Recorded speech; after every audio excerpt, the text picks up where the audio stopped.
Bienvenidos a nuestro 20º seminario de Larraín Vial Asset Management, retomando la ruta del crecimiento. Muchas gracias a todos por su asistencia el día de hoy.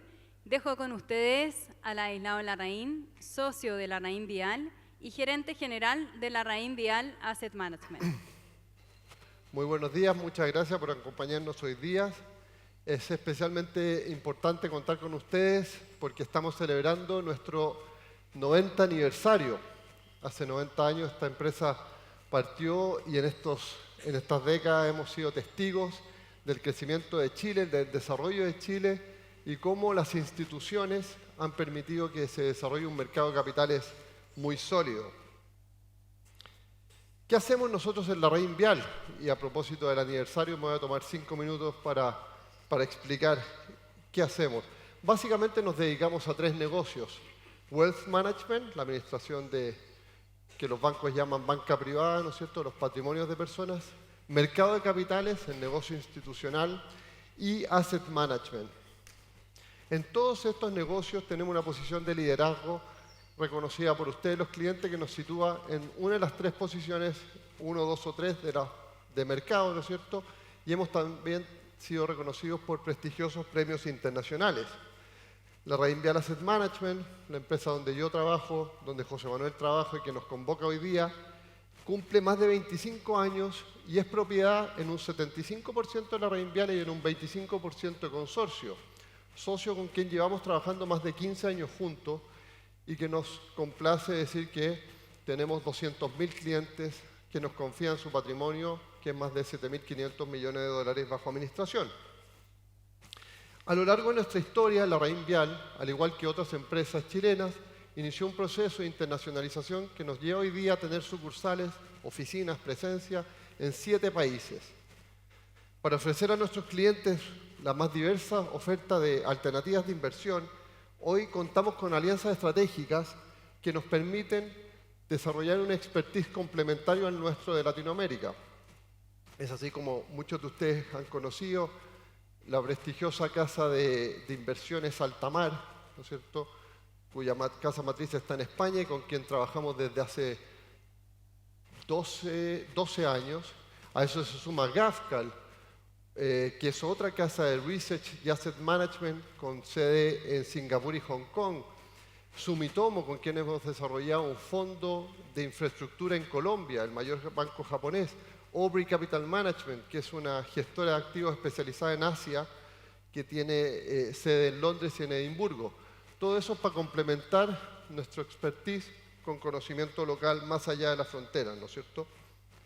Sumado a esta alianza, los fondos de Larraín Vial están domiciliados en Chile, en Perú, en Colombia, en Estados Unidos, en México y también en Europa. De hecho, en Luxemburgo, Larraín Vial administra el fondo de acciones latinoamericanas más grande que hay en el mercado. Eso refleja el compromiso de ustedes, nuestros clientes, con Larraín Vial y de nosotros con Latinoamérica. Antes de terminar, quiero nuevamente agradecerle a ustedes por su confianza y a quienes hacen que esto sea posible, los 860 colaboradores de Larraín Vial, cuyo compromiso ha llevado a Larraín Vial a lo que es hoy día. Estos son nuestros valores y trabajaremos los próximos 90 años por darle más contenido a estos valores, que es lo que les refleja el valor que les da Larraín Vial a ustedes. Muchísimas gracias y disfruten de este seminario.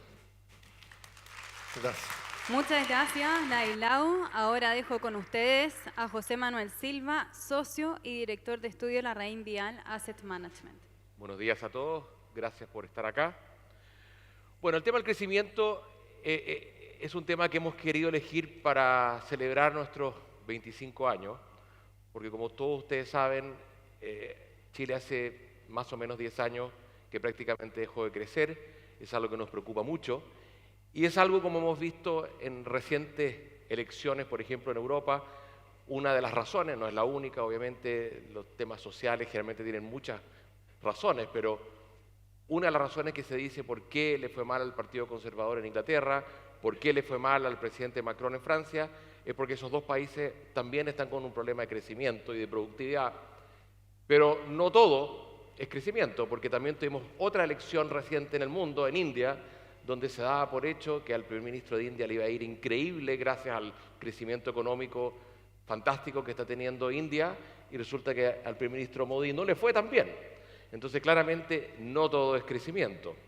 Y por eso que hoy día hemos tratado de tener un panel bastante global en su experiencia, que va a hablar de este tema, y después vamos a tener una conversación donde vamos a tratar de aterrizar lo que cada uno de ellos exprese, ¿no es cierto? Primero va a hablar Sergio Ursúa, que es economista, muchos de ustedes lo leen en sus columnas en el diario El Mercurio, economista de la Universidad de Chile, doctorado en la Universidad de Chicago, profesor de la Universidad de Maryland, investigador internacional de CLAPE-SUC. Sus áreas de investigación son justamente la economía de la educación, la economía laboral, el desarrollo económico, o sea, algo que está en el corazón de lo que uno debiera conversar en estos temas. Cuenta con experiencia como director de empresas públicas y privadas en el ámbito de políticas públicas, ha sido miembro de varias comisiones, entre ellas la Comisión Asesora de Pensiones de la CPC el año 2016. Después va a hablar María Olivia Recart. María Olivia también es economista de la Universidad de Concepción, magíster en Economía de la Universidad de Georgetown, directora de empresa. Ella fue, ¿no es cierto?, subsecretaria de Hacienda durante el primer gobierno de Michelle Bachelet, o sea, ella nos puede hablar también desde alguien que ha experimentado lo que es estar en el sector público, y hoy día está dedicada a ser directora de empresa del mundo de la minería, que como todos sabemos, para decir un cliché, es la viga maestra de Chile. Entonces, claramente, el futuro de la minería se relaciona mucho también con el crecimiento. Y después tenemos a Christian Barnken, que también muy conocido por todos, ¿no es cierto?, un intelectual, un gran intelectual chileno, un intelectual comprometido, si uno lo quiere hablar en clave aroniana, profesor de literatura, escritor, comunicador, director de País Humanista de la Universidad de San Sebastián, bueno, reconocido director de programa de televisión, de la belleza de pensar, por más de 10 años, y él nos va a dar una visión quizás más cultural, ¿no es cierto?, porque obviamente, como decíamos, el tema del crecimiento no basta solo con crecimiento económico, hay temas institucionales, hay temas culturales, y ahí después entre los tres trataremos de sacar algo en blanco y que nos permita irnos a la casa por lo menos con más preguntas que respuestas, pero ese es el rol nuestro, ¿no es cierto?, como la RAIN Vial, que es tratar de abrir el pensamiento a nuestros clientes. Bueno, con eso los dejo con Sergio Ursúa. Gracias, José Manuel.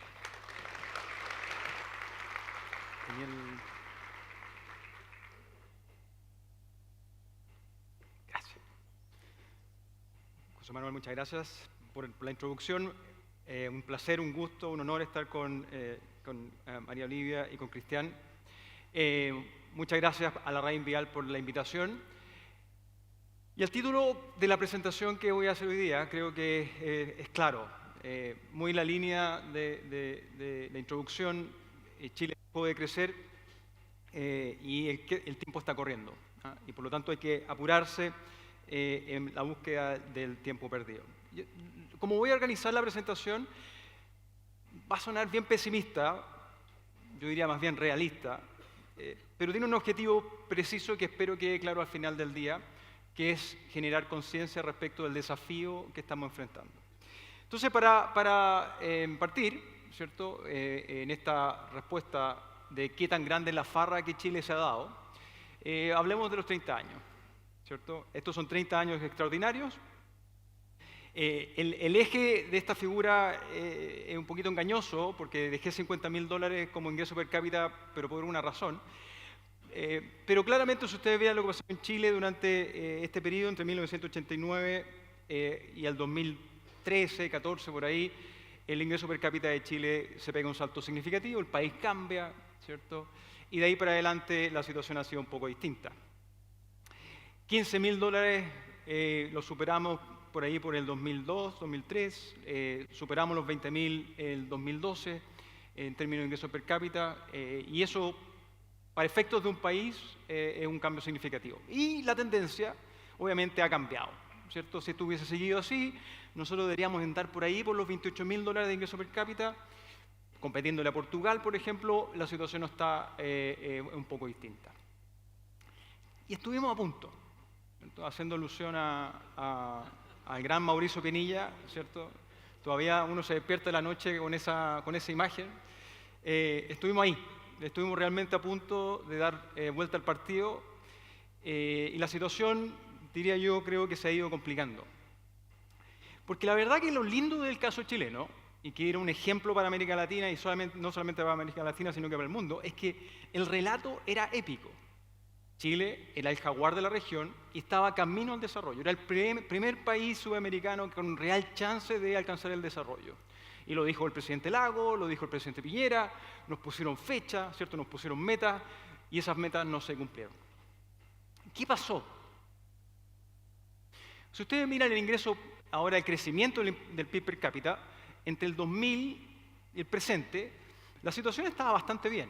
Tuvimos un año malo en cada una de las décadas anteriores, producto de las crisis internacionales, esta era una gran crisis autogenerada, ¿cierto?, localmente. El PIB per cápita andaba bien y después tuvimos pandemia, veníamos ya con una cosa un poquito bastante frenada, el boom, digamos, la recuperación con esteroides post-pandemia y después volvimos a lo que teníamos antes. En perspectiva, entre el 2004 y el 2013, el PIB per cápita de Chile creció en total un 37%. Desde ahí hasta el 2025, estoy agregándoles años, vamos a haber crecido solamente un 8,9% en ingreso per cápita. De hecho, si ustedes consideran que nosotros crecíamos 10,6% entre el 2003 y el 2005, vamos a crecer en más de una década, en términos per cápita, menos de lo que crecíamos en 2 años. Ese es el tamaño del desafío. Ese es el punto número 1. Y el estancamiento es un fenómeno local. Yo creo que eso está bastante claro. Y hagamos un poquito de relato. Chile, el 2013, en julio del 2013, el Banco Mundial anuncia que Chile ha entrado al grupo de países de ingreso alto, gran logro, y de ahí para adelante la cosa ha andado mal. Se lo mostraba en términos de esa figura anteriormente. Uno puede decir quizás todo el mundo estuvo en la misma. No. Si ustedes miran el mismo ranking que hace el Banco Mundial para decidir qué países entran o no entran al grupo de países de ingreso alto, Chile desde esa fecha hasta el 2022, que es el último dato que está disponible, ha crecido un 0,09% en términos per cápita. Si miramos la lista de países con los cuales nosotros comparábamos el 2002, no somos más ricos que ninguno de los países que estaban sobre nosotros en el 2002. Y de los 10 países que estaban bajo nosotros en el 2012, 8 ya nos pasaron. Por lo tanto, Chile, estrictamente hablando, está colgando, ¿cierto? Está aferrado con una mano de lo que sería el grupo de países de ingreso alto. Por lo tanto, esto no es un fenómeno global, este es un fenómeno local. Y es interesante compararnos con otros. Insisto con los 30 años porque ustedes van a ver para dónde voy. Miremos los 30 años de Chile respecto de otros países que hicieron esta transición. Las barritas es Chile. Ustedes ven, obviamente, estos países que les voy a mostrar tuvieron 30 años en otros periodos, pero son 30 años al final. Chile bajo hoy día $25.000 de ingreso per cápita después de estos 30 años. Ustedes ven Portugal, que cuando ellos hicieron la transición, en 1972, en sus siguientes 30 años fueron más exitosos que los de nosotros. Corea tuvo 30 años que fueron extraordinarios a partir del 1986, y hoy día Corea tiene un ingreso per cápita por sobre los 35.000. Irlanda, que inició este trayecto en el 71, los 30 años después del 71, cuando Irlanda alcanza los $10.000 de ingreso per cápita, son extraordinarios, superan los $40.000 de ingreso per cápita. Y Singapur, que a veces a uno le gusta compararse cuando hace, digamos, casos exitosos, ¿cierto? Singapur, los 30 años de Singapur son simplemente extraordinarios. Por lo tanto, los 30 años fueron muy buenos, extraordinarios, pero pongámoslo en perspectiva. Nos faltó, ¿cierto? ¿Podríamos haber aspirado a Portugal? Sí. ¿Podríamos haber aspirado a Singapur? No. Entonces, todas estas comparaciones que a veces se hace, que Chile tiene que ser como Nueva Zelanda o Singapur, pongámoslo en contexto. Y de hecho, estos países no pararon después de los 30 años.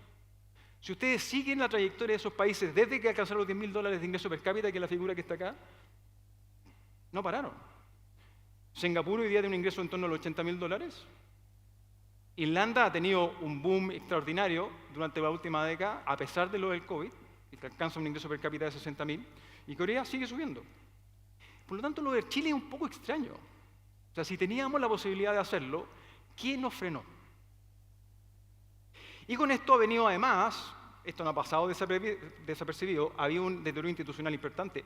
Tomen el ranking que quieran en el mundo de las cosas que importan: imperio de la ley, derecho de propiedad, gobernanza, estabilidad política, tómenlo. El doing business, tomen el que ustedes quieran. Cayendo. Y el mercado no ha avisado. Esto el mercado lo tiene súper claro. Las clasificadoras de riesgo hace rato ya vienen diciendo, ojo que Chile tiene un problema. Y lo vamos a ver, y le vamos a avisar, le vamos a avisar. Y durante la última década hemos visto cómo nuestro rating crediticio viene cayendo.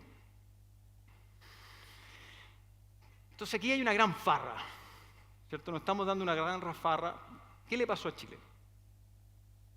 Escribí una columna hace un tiempo, hace una semana y media, si han visto la película Hit, ¿cierto? Yo creo que estamos intensamente estancados, era el título de la columna. Intensamente estancados porque nosotros teníamos un relato épico que estaba de la mano de la lógica de que la alegría ya viene, ¿cierto? Que fueron el ancla conceptual de esos 30 años. Y pasamos, entonces en la película está Joy, alegría, que es como este país joven, ¿cierto? Con que las oportunidades son infinitas. Pero cuando uno entra a la pubertad o la adolescencia, tiene este problema que empieza a haber ansiedad. Y ansiedad es un desastre. Puede ser una emoción súper potente, bien manejada, pero descontrolada, la posibilidad de cometer errores es gigantesca. Y yo tengo la sensación que ansiedad es lo que le jugó en contra de Chile durante este periodo. Pasamos de ser el jaguar a un oso polar con un cambio de mentalidad gigantesco, rápido. Exceso de feriados, una cosa increíble, ¿cierto? Ausentismo laboral, vean las cifras de ausentismo laboral del sector público, son increíbles. La fraude de la licencia, nadie se escandaliza. Improvisación, mala gestión, buenismo, ingenuidad, sector privado, sector público, como el crecimiento no hubiese sido tan importante, lo dijeron.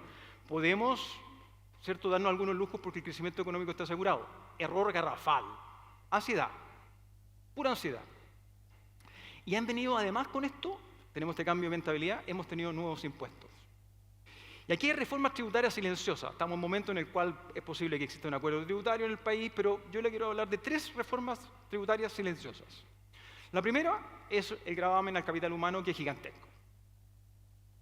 Paros, tomas, violencia, cierre de colegios, improvisación, mala gestión, la reforma, la tecnología, ¿cierto? La inteligencia artificial llegó para quedarse y no estamos haciendo nada al respecto. Yo creo que esto es, en el largo plazo, un golpe al crecimiento potencial y esto va a ser una fuente de desigualdad. Eso, hoy día la evidencia ya es clara que el cambio tecnológico está generando desigualdad, es una cosa de tiempo que pasa en Chile. Ese es el primero. Segundo, es que el crimen es un impuesto. El crimen organizado es una industria súper rentable en Chile. Yo hice un par de estimaciones, a mí yo llegaba a que el crimen debería representar hoy día un 5% del PIB de Chile, es mucha plata. Esto no es, de nuevo, no ha pasado desapercibido, los rankings internacionales están diciendo que Chile tiene un problema, ¿cierto? Y por lo tanto, la violencia y la delincuencia es un impuesto que hay que tratar urgentemente de erradicar. El tercer impuesto es más complicado, es más silencioso todavía, pero porque ocurre en el living de las casas. Entonces voy a hacer el siguiente ejercicio, voy a mostrarle ingresos promedio de 3 grupos en el tiempo. Voy a mostrar ingresos promedio de aquellas personas que tienen entre 25 más años, entre 25 y 35 años, y entre 25 y 35 años con educación superior. 2006, 2022, lo voy a hacer primero nominal, después en real. En 2006, el ingreso promedio de una persona con entre 25 y 35 años con educación superior era significativamente más alto, como uno esperaría, de los de 25 y 35 promedio. ¿Por qué este grupo? Parémonos en el 2006, la promesa del desarrollo, tenemos que seguir haciendo el esfuerzo. Este grupo era el grupo de educación superior, 25-35, el 2006, que tenía que sacar al país adelante. Esa es la lógica. Los salarios pagaban, la educación superior pagaba cuando uno mira el 2022, bueno, todos los salarios subieron, ¿cierto? Agarramos un pedacito de inflación más o menos potente, pero las diferencias se achican. De hecho, si ustedes miran en perspectiva hoy día, el 2022, estos son datos de la CACEN, 25-35 con educación superior, en torno a los 950.000 pesos, 900.000 pesos, en torno a los 800.000 pesos, 25-35 sin educación superior. El problema es que cuando esto lo hacemos en términos reales, las cosas cambian. En términos reales, el grupo 25-35 con educación superior tiene salarios respecto del 2006 que son un 6,5, un 6,3% más bajos en el tiempo, en términos reales. Los ingresos de educación, sin educación superior, ¿cierto? Todo el grupo 25-35 crecieron en términos nominales, reales 25%. O sea, el grupo que estaba destinado a hacer el esfuerzo para sacar el país al desarrollo está enfrentando esta tensión. Ustedes dicen, bueno, ¿dónde está la reforma tributaria? ¿Dónde está este pacto tributario en el living de la casa? Bueno, un departamento en Santiago, en este periodo, 2006-2022, el aumento ha sido de un 140% en términos reales. Y por lo tanto no nos debería sorprender, y quizá algunos de ustedes pueden ser tangencialmente tocados con esto, que entre 25 y 35 años, un 35% de ellos viven con padres, suegros o abuelos. Y esa es una reforma tributaria, un pacto fiscal en el living de la casa, que la generación que hizo el esfuerzo ahora tiene que hacerse cargo de la generación que debería haber sacado el país de adelante porque están viviendo en sus casas. Y ese es un resultado de la falta de crecimiento económico. Este es un pacto tributario difícil que tiene efectos sociológicos, de malestar, un montón de cosas, ¿cierto? Pero que hay que hacerse cargo.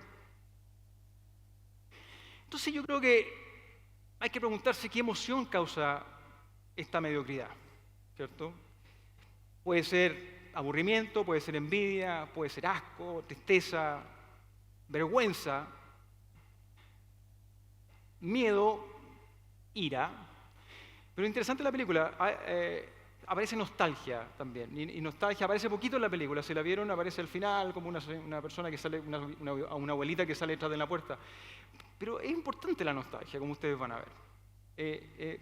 Les dejo la reflexión, la idea para que volvamos a esto al final de mi tiempo. Y esto no fue culpa de terceros. No le echemos la culpa que le agarraron el pie a Isla, no. Aquí la política del autogol no ha funcionado, aquí hay una responsabilidad política evidente, esto no es circunstancial, esto no fue espontáneo, esto fue a raíz de decisiones políticas. No le echen la culpa al modelo, el modelo es imperfecto, por supuesto, pero aquí, seamos sinceros, cometieron errores, hay errores de política. Esta no es la economía estúpido, yo diría que es, ¿cierto? Es la política estúpido, para efectos de explicar esta situación.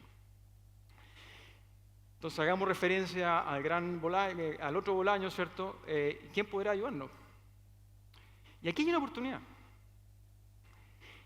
Y esta es la parte difícil de la presentación, ¿cierto? Súper negativo, realista.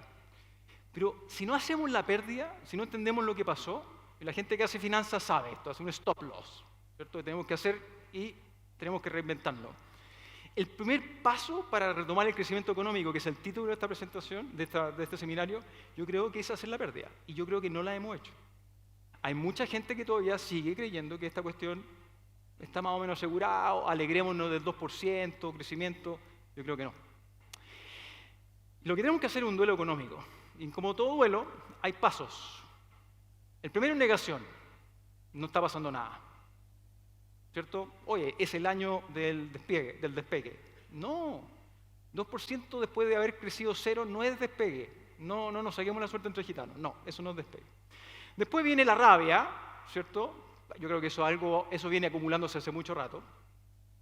Después tenemos un proceso de negociación que en Chile ha sido un desastre. Los dos procesos constituyentes han sido un desastre para tratar de encontrar respuesta a esta situación. Después nos vamos a deprimir porque vamos a ver los gráficos, por ejemplo, la encuesta Bicentenario de la Católica nos muestra que hace algunos años el 71% de la gente creía que Chile iba a ser un país desarrollado. Hoy día es menos del 37% de los chilenos creen que Chile va a ser un país desarrollado. Eso es bien deprimente. Todo esto es negativo, pero la última etapa es clave. Es que hay que aceptar, hay que hacer la pérdida para hacer un cambio. Y creo que esto es particularmente importante entre los jóvenes. Porque aquí hay un debate que viene. La pregunta que tiene que hacerse un joven hoy día, no, joven, ¿no? 35, pues no es joven, ¿cierto? No es joven. Estamos hablando de alguien de 18. Y puede que, claro, no. Dado nuestro potencial, recursos naturales, minería, ¿por qué voy a aceptar que la calidad de vida, mi calidad de vida y mis expectativas van a ser peores que la de la generación anterior? Eso es inaceptable en un país que ha visto crecer. Y esto, ¿cierto? Yo creo que hace que el retomar el crecimiento sea una apuesta ganadora desde un punto de vista político. No sé si de derecha, de izquierda, no tengo idea, pero es una apuesta ganadora porque esa es la pregunta que los jóvenes se van a poder hacer. Y además, porque cuando uno ofrece superioridad moral, siempre es difícil, pero hacerla sin resultado me parece que es imposible. Y lo que se hizo, una generación completa que, si ustedes quieren, golpeó fuerte a los 30 años y generó un relato sin resultado, bueno, debería ser fácil revertir esa situación. Y yo creo que eso es parte de lo que nosotros vamos a tener que empezar a hacer de aquí en adelante. En la práctica, Corea, Nueva Zelanda, Singapur, no, yo no creo que sea necesario ser tan ambicioso a esta altura. Yo creo que tenemos que hacer cosas en inversión que son importantes y las podemos desconversar. En empleo, fundamental, mercado laboral, que está complicado hace harto tiempo y no nos hemos querido dar cuenta de la situación. Educación, ¿para qué decir? Y yo creo que no es tan necesario ir tan lejos. Quizás podríamos, y aquí hago alusión a otra película, Volver al Futuro, y podemos discutir respecto de esto en adelante, para encontrar en Chile, en el mismo Chile, quizás de alguna década atrás, no muy lejano, espacios donde nosotros podemos sacar ideas. No tenemos que ser tan creativos en esto. Y la importancia de esto es que con esto voy terminando, que el tiempo se está acabando, y a mí también. Este es el siguiente ejercicio. ¿Cuántos países en la historia de la humanidad, de los cuales tenemos datos, han tenido frenazos como el chileno? 78%. Tomen los datos del 60 en adelante, que son los disponibles, y los juntan con otros datos, los datos más recientes. Un montón de países han tenido frenazos de esta característica. Hay muchos países, digamos, en América Latina, o en Europa, o en África, que han tenido un periodo de estancamiento larguísimo. Entonces, limpiemos por eso. ¿Cuántos han tenido un frenazo como el que ha tenido Chile, con un ingreso per cápita similar al de Chile cuando impartió el frenazo? 11%. Y a un número más pequeño. ¿Cuántos han podido dar vuelta al partido? Un 5%. De aquellos países que tuvieron un frenazo, como el que tenemos hoy día nosotros, han dado vuelta al partido. ¿Quiénes son? Aquí está el listado. Bélgica, Dinamarca, Finlandia, Países Bajos, Arabia Saudita, Kuwait, Suecia, Suiza, Reino Unido. Si le agregamos 2 o 3 años más, lo único que sobrevive en esta lista son los países en amarillo. Finlandia, Nueva Zelanda, Arabia Saudita y Suiza tuvieron un frenazo que tuvimos nosotros, agregándoles 3 años más. No hay más espacio. Porque para entrar en esa liga, la verdad es que el desafío es simplemente enorme. Por lo tanto, hay que actuar ahora. Yo creo que se acabó, por eso hay que hacer la pérdida. ¿Qué fue lo que salió mal? Y empezamos a actuar. Pongámonos metas. Chile se ponía metas. No hay metas en Chile. Nosotros, la meta es como un 2%. Ok, pero eso es como el desde. Es la única forma, creo yo, de poder revertir una década de desilusión y mediocridad, porque el problema acá es que si un país va de farra en farra, así fallan las naciones, y Chile, yo creo que frente a sus demandas sociales, la capacidad que tiene, eso sería un error terriblemente difícil, un error garrafal. Muchas gracias.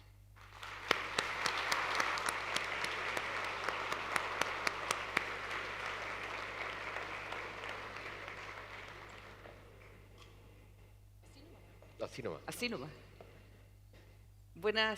Buenos días. Están todos oscuros. Esto es súper difícil. Yo si me caigo, alguien va a tener que recogerme aquí. Es bien difícil. Un honor estar acá con Cristian, con Sergio, con ustedes.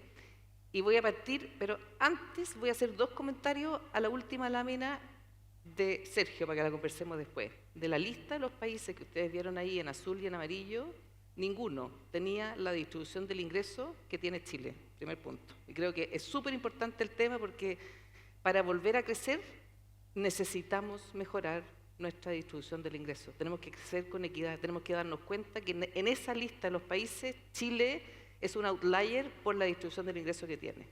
Y segundo, yo veo películas mucho más viejas que él, no tengo ni nietos ni tengo niños, intensamente la voy a tener que ir a ver ahora, pero hay una película francesa que creo que era con Gerard Depardieu y no me acuerdo con quién, ustedes se van a acordar, de unos niños que nunca se iban de la casa y que están pegados en la casa. El fenómeno de la acumulación de personas por metro cuadrado es un fenómeno que tiene que ver con un fenómeno mundial. Y yo quiero hablar un poco de situarnos en la cabeza de Chile en la perspectiva del mundo.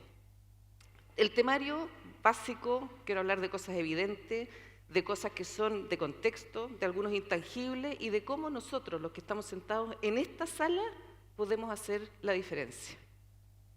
Yo creo que nosotros, si tuviéramos que mirar las cifras, entender dónde estamos todos de acuerdo de que tenemos un PIB potencial mucho más bajo de lo que deberíamos tener, que nuestro crecimiento no es lo que queremos tener, que queremos crecer más, que queremos ser un país igualitario, pero no tenemos idea de cómo llegar ahí. Hay una discrepancia enorme en la forma, pero tampoco nadie tiene la vara mágica. No es posible porque es demasiado complejo el tema. Perdón, fui para el otro lado. Y de lo evidente quiero hablar de 3 cosas, del capital, del trabajo y de la productividad. Yo me voy a mover para allá porque me da como pena darle la espalda a ellos. Y del capital, del trabajo y de la productividad son cosas súper evidentes, son cosas que en la economía hablamos de ellas como si fueran el one-on-one de la economía. Capital, necesitamos invertir. Y necesitamos invertir, acumular capital. Para acumular capital, lo que tenemos que hacer es invertir. ¿Y cuál es la razón por la cual las inversiones están detenidas en nuestro país? Es por el tema de los permisos. Básicamente, si nosotros logramos destrabar hoy día la ley de permisos y la ley del sistema de evaluación ambiental, probablemente tenemos una condición necesaria, pero no suficiente para volver a crecer en Chile. Y el volver a crecer también tiene que ver con la gente que está acá. Esto no depende solo de que se destraben las políticas públicas, tiene que ver también en cómo adentro de las empresas hacemos la pega. Y voy a dar un ejemplo. Yo trabajé 12 años, 11 años en BHP, en minería, y a mí me pareció extraordinario que cuando yo llegué el año 2010, 2011 a BHP, ahí nos conocimos con Cristian, trabajamos en el área de cultura, ellos tenían una desaladora en Coloso de 3.000 litros por segundo, que después se amplió a 6.000 litros por segundo. La desaladora de 3.000 litros por segundo fue construida en una zona que era afuera de Antofagasta, en Coloso, al sur de Antofagasta, en el límite donde los cerros terminan la ciudad. Estaba a 30, 20 kilómetros del centro de la ciudad. Y lo hicieron sin necesidad de tener agua desalada, porque los permisos permitían usar agua de los salares, y lo hicieron pensando que para tener una licencia social para operar en el futuro, tenían que invertir en el presente. Y creo que la inversión depende de los permisos, pero depende también de que las empresas tengamos una visión de largo plazo sobre cuáles son las amenazas del futuro para poder adelantarnos y que no nos pille a la vuelta de la esquina un problema. Mi segundo tema, trabajo. Hoy día en Chile, yo estoy aquí, no lo dijo Juan Manuel, pero estoy aquí en mi calidad de presidenta de Comunidad Mujer, además de directora de empresa.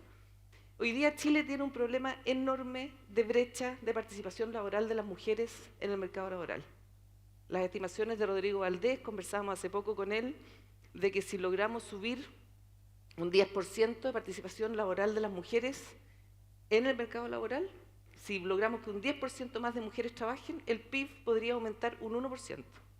La receta es fácil, está ahí. ¿Qué tenemos que hacer? Tenemos que tener sala cuna universal. Claudia Goldin, esta es una gráfica que es súper ilustrativa, Premio Nobel de Economía del 2023, nos mostraba, y no sé si esto apunta ahí, se lo come.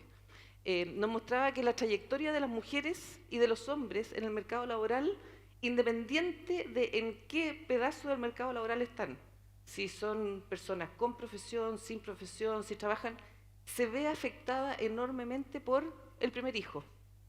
Y las trayectorias laborales para los hombres siguen igual y para las mujeres descienden. Y esto hago referencia solo al tema de los hijos, pero esto tiene que ver con el tema de los cuidados. Hoy día, y muchos de los que están acá, tenemos personas que están a nuestro cargo cuidado, un padre, una persona con necesidades especiales, un tío. Las personas que por lo general se hacen cargo de forma no remunerada de cuidar a alguien son las mujeres. Y para ellos salen del mercado laboral. Cuando uno mira, y aquí voy a sugerir un sitio que es muy entretenido porque es como un lugar donde uno puede jugar con los datos, se llama el Child Penalty Atlas, está en internet, y cuando uno mira el Child Penalty Atlas, lo que ve y observa es que la penalidad por hijo en el mercado laboral para las mujeres tiene comportamientos que son distintos. Y aquí vemos y observamos el caso de Finlandia, que es muy alto al principio, pero logran empezar a cerrar la brecha después. Vemos el caso de Chile, de Dinamarca, que son distintos pero se mantienen. Aquí hay un montón de ejemplos que uno puede mirar y tiene que ver con las políticas públicas, tiene que ver con la corresponsabilidad, tiene que ver que cuando al final de cuentas un hombre sale de la oficina porque va a ir a cuidar un hijo, no le dicen el apoyerado, básicamente. Y tenemos que mejorar nuestro sistema de formación. Nuestro sistema de formación hoy día está en crisis. Y la educación básica y media en Chile, cuando uno la mira por donde la mira, tiene problemas. Cuando nos comparamos con los países de la OCDE, que es el cuadro de arriba, el promedio de la OCDE es lo que está en amarillo, en el test PISA, y el promedio de Chile es lo que está abajo. Estos son lectura, matemáticas y ciencia. Las 3 pruebas que se dan en el test PISA. Son los resultados del 2022. Y cuando uno mira el cuadro de abajo, lo que está en verde son el porcentaje de la población en el test PISA que saca menos de 2 para abajo. La gente que saca de 2 para abajo se define como que no tienen competencias mínimas para participar en el mercado laboral, en la sociedad. No en el mercado laboral, perdón, en la sociedad moderna. No tienen las competencias mínimas. ¿Qué significa eso en lectura? Nosotros hoy día en Chile tenemos un 33% de personas que no tienen competencias mínimas para participar en una sociedad moderna. Y ha ido mejorando, porque lo verde ha disminuido, pero ha ido mejorando, pero un 33% es una barbaridad. Cuando nosotros entendemos el mundo a través del lenguaje, entendemos las matemáticas a través del lenguaje, podemos expresarnos a través del lenguaje, y lo básico no lo tenemos. Y esto, que es una noticia que ya es suficientemente mala, les digo que los hijos y los nietos de las personas que están aquí, que probablemente pertenecen al 20% de personas más ricas de este país, no probablemente, con una probabilidad de 0.99, la noticia es que, y ustedes miran el cuadro abajo, la distribución de cómo está la curva de resultados del 20% de las personas que van a los mejores colegios de Chile está desviado y equivale como al cuarto quintil en Vietnam, en términos de resultados. O sea, nuestros hijos fueron a colegios donde los resultados del test PISA equivalen al resultado que obtiene alguien del cuarto quintil en Vietnam. Uno puede hacer todas las comparaciones que quiere también, ¿eh? Y el promedio de la OCDE más o menos con el segundo y el tercer quintil. O sea, es el sistema. No es solo lo público. Tenemos un problema que es más grande que lo público. Todos tenemos un problema. Y para no cerrar ahí con la mala noticia, porque yo quería tener algunas ideas, yo creo que tenemos hoy día, si yo tuviera la varita mágica y me dijeran, tienes tanta plata y tienes tanto tiempo, yo me dedicaría básicamente a 4 cosas. Yo detendría lo que tenemos hoy día en la educación básica, que es la inasistencia, lo que decía Sergio.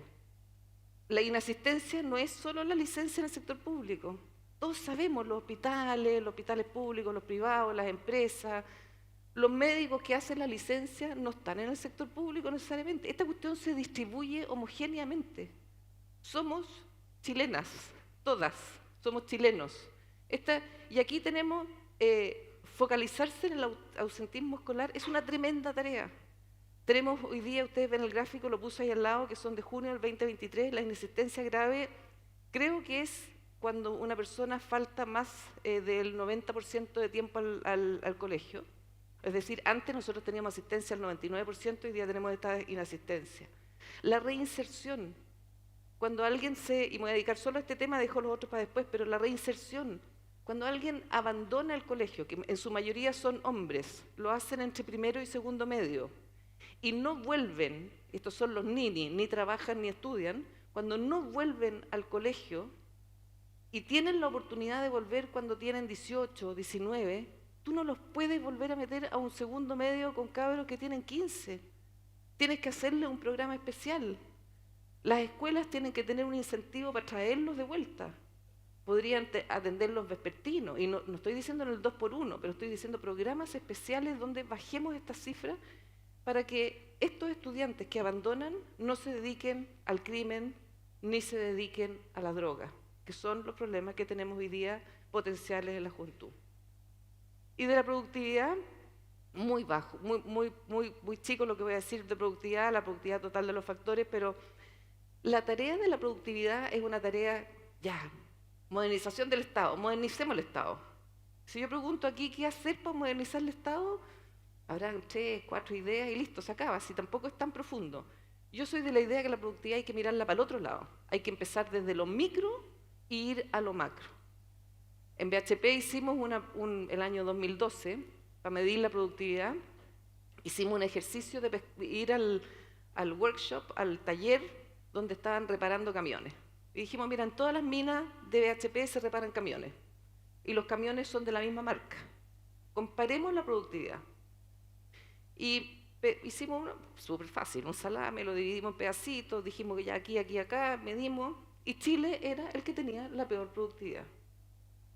Y todos dijimos al tiro, no, los trabajadores mal formados. Los trabajadores eran igual de productivos. El problema era la planificación. Y la planificación está a cargo de un jefe. Y los jefes estamos acá. Y descubrimos que los ingenieros que estaban a cargo de planificaban de una manera que los trabajadores no la entendían. Y nos dimos cuenta que uno puede volver al origen, que puede ser que no entiendan lo que leen, que no escuchan bien lo que les dan las instrucciones, lo que quiera. Pero el ingeniero no se ponía en el lugar de la gente con la que él trabajaba. Hicimos capacitaciones y retomamos la senda y BHP se volvió equivalente a sus pares en cualquier mina del mundo. De contexto quiero hablar de estas 4 cosas. Lo dijo marginalmente, habló Sergio: cambio climático, inteligencia artificial, la informalidad, el mercado laboral y la política. Cambio climático, ¿para qué les voy a decir? Las proyecciones del 2050 son que Latinoamérica va a ser de los continentes más afectados con cambio climático, y la pregunta es, ¿qué están haciendo las empresas donde ustedes invierten para incorporar el cambio climático en sus escenarios? A mí todavía me sorprende cuando miro presupuesto. Yo soy directora de empresas, de varias empresas, pero cuando miro presupuesto y no tienen en el presupuesto para los próximos 5 años días de inactividad por inundaciones, días de inactividad por sequía, días de inactividad por nevazones en zonas donde nunca nieva, etc. La proyección sobre cómo se va a comportar el clima tiene incidencias enormes sobre empresas operativas. Y todavía estamos lejos de poder administrar eso de una manera que nos permita disminuir la variabilidad y la varianza del futuro. La inteligencia artificial, Chile está en los rankings, pero tenemos mucho por hacer todavía. Y quiero ponerme aquí solo a hablar, no quiero entrar al detalle, lo voy a dejar, pero el tema de la data y el acceso a la data es un tema que tenemos que resolver. Porque para poder crecer inteligencia artificial, el uso de datos tiene que estar normado. La informalidad del mercado laboral.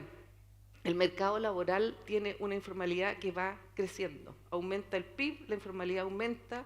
Es mucho más rentable, con la visión cortoplacista, pertenecer a un segmento donde no se paga en previsión, donde no pagas ISAPRE, donde en el fondo tu sueldo es tu sueldo, es líquido. No pagas impuestos. Pero esto tiene el problema que además está vinculado a pan para hoy, hambre para mañana, está vinculado a problemas de seguridad, de crimen organizado, quienes son dueños de las calles, y tiene el tema de que le pega a las personas que son de sobre 55 años, son personas que tienen poca probabilidad de encontrar trabajo. O sea, de los que estamos en la sala, yo creo que yo estoy como en el promedio, tengo 60. Y será un poquito más bajo el promedio, pongámosle que sea 55. Pero para nadie sobre los 50 o 55 años es fácil encontrar trabajo. Y vamos a ser una población envejecida, vamos a vivir hasta los 85, 90, y el mercado laboral existe hasta la gente 50. ¿Qué hace uno? Trabaja informalmente. Vende por internet, hace cositas. A mí aquí por lo menos me están pagando con boletas, así que está bien. Y la política y la democracia, ¿qué quieren que les diga? No les voy a decir que en la política y la democracia estamos bacán, estamos pésimos, pero estamos pésimos en el mundo. Hoy día la democracia está viviendo un cambio de era. En Inglaterra se discute, que es insólito, en Inglaterra se discute que el problema de la política inglesa es el bipartidismo. En Chile discutimos que el problema de la política chilena es la escisión de partidos, la amplitud. En Estados Unidos tenemos una campaña presidencial donde tenemos la portada del Economist, que es fenomenal. Dos personas que tienen van a tener sobre 80 años cuando cualquiera de los dos gane la presidencia. Estamos con guerra. Y tenemos un problema de cómo validar la participación ciudadana en nuestros procesos democráticos. No está resuelto. Hay un montón de ejemplos en el mundo, pero no está resuelto. Y hasta aquí lo conocido. Todas las cosas que hemos escuchado, todo lo que sabemos, pero son todas reformas que son necesarias, pero no son suficientes. Tenemos intangibles, y los intangibles los voy a mencionar nomás. Aquí hay una literatura enorme, extensa, podemos hacer grandes discusiones, pero las certezas, y perdonen el uso de las palabras en inglés porque es más fácil, pero tenemos que ser capaces de conocer lo que no sabemos, que son los known unknowns, conocer lo que no sabemos. Eso en general una buena empresa sabe lo que no sabe, lo incorpora. Cambio climático, no sé cómo va a estar los próximos 5 años, lo incorporo. Lo difícil es los unknown unknowns, lo que no sabemos que no sabemos. Y lo que no sabemos que no sabemos, ¿cómo lo incorporamos? ¿Cómo lo metemos a nuestra ocasión? Diversificando las conversaciones, leyendo cosas distintas, hablando con personas que no están en nuestro rubro, incorporando mujeres a las formas de decisión, porque pensamos distinto. La confianza y el carácter. Y yo creo que aquí Sergio después nos puede hablar un poco sobre el carácter, después de que recomendó un libro en la conversación previa que tuvimos. Y el cuarto tema, quiero cerrar con cuáles son las apuestas de corto plazo que uno podría tener para invertir en el mediano y en el largo plazo. Yo creo que la primera es focalizarnos en aquellas cosas que le pueden cambiar la vida a las personas en el día a día. Hoy día está la discusión, por ir a la contingencia, hoy día está la discusión en el Congreso de si podemos votar en 2 días. Que hace todo sentido que votemos en 2 días. Y es simple, votemos en 2 días, listo. Se enredó, están los políticos ahí, que la plata, que la cosa, que si votan los extranjeros, que si no votan los extranjeros, y se les enredó. Y están enfrascados mirándose el ombligo. En inglés hay una palabra magnífica para mirarse el ombligo que se dice navel gazing, que son los ingleses que miraban a la armada pasar por fuera de la isla del Reino Unido y mirarse el ombligo y no atender las necesidades de las personas. Yo tengo grandes expectativas esto me va a costar una fiscalización de impuesto interno, pero tengo grandes expectativas en Javier Echeverry en que simplifique el proceso para las personas naturales en impuesto interno. Yo hago mi declaración, me la hace impuesto interno, fantástica, y después me llega una nota que me dice no ha hecho no sé qué declaraciones juradas. Dije, voy a hacer las declaraciones juradas, las voy a hacer y tengo que contratar un contador para hacer declaraciones juradas mías, porque yo no fui capaz de hacerlas, no soy tan brillante, pero no fui capaz. Las empresas, cuando atienden a sus clientes, los cortes de la luz, cuando uno llamaba por teléfono, sí señorita, un ratito, y te hablan, o sea, no, todo mal, todo mal. Si no nos focalizamos en resolver los problemas del día a día, no vamos a sacar adelante este país. Lo voy a dejar hasta aquí, tenía varios temas más, pero eran temas de sugerencias para mejorar. Y voy a terminar con el crear valor social, porque creo que en el valor social, me voy a tomar un minuto en el agua, porque creo que el agua es un tremendo tema. Nosotros tenemos el segundo embalse de Sudamérica en tamaño, que es el embalse La Paloma, 750 millones de metros cúbicos de agua. Antes de las lluvias, ese embalse tenía 8 millones de metros cúbicos. 8 millones de metros cúbicos, en el cual como el 10% del consumo, el 15% máximo es consumo humano y el resto es agrícola. Sin agua se moría la agricultura de ese valle, o valle.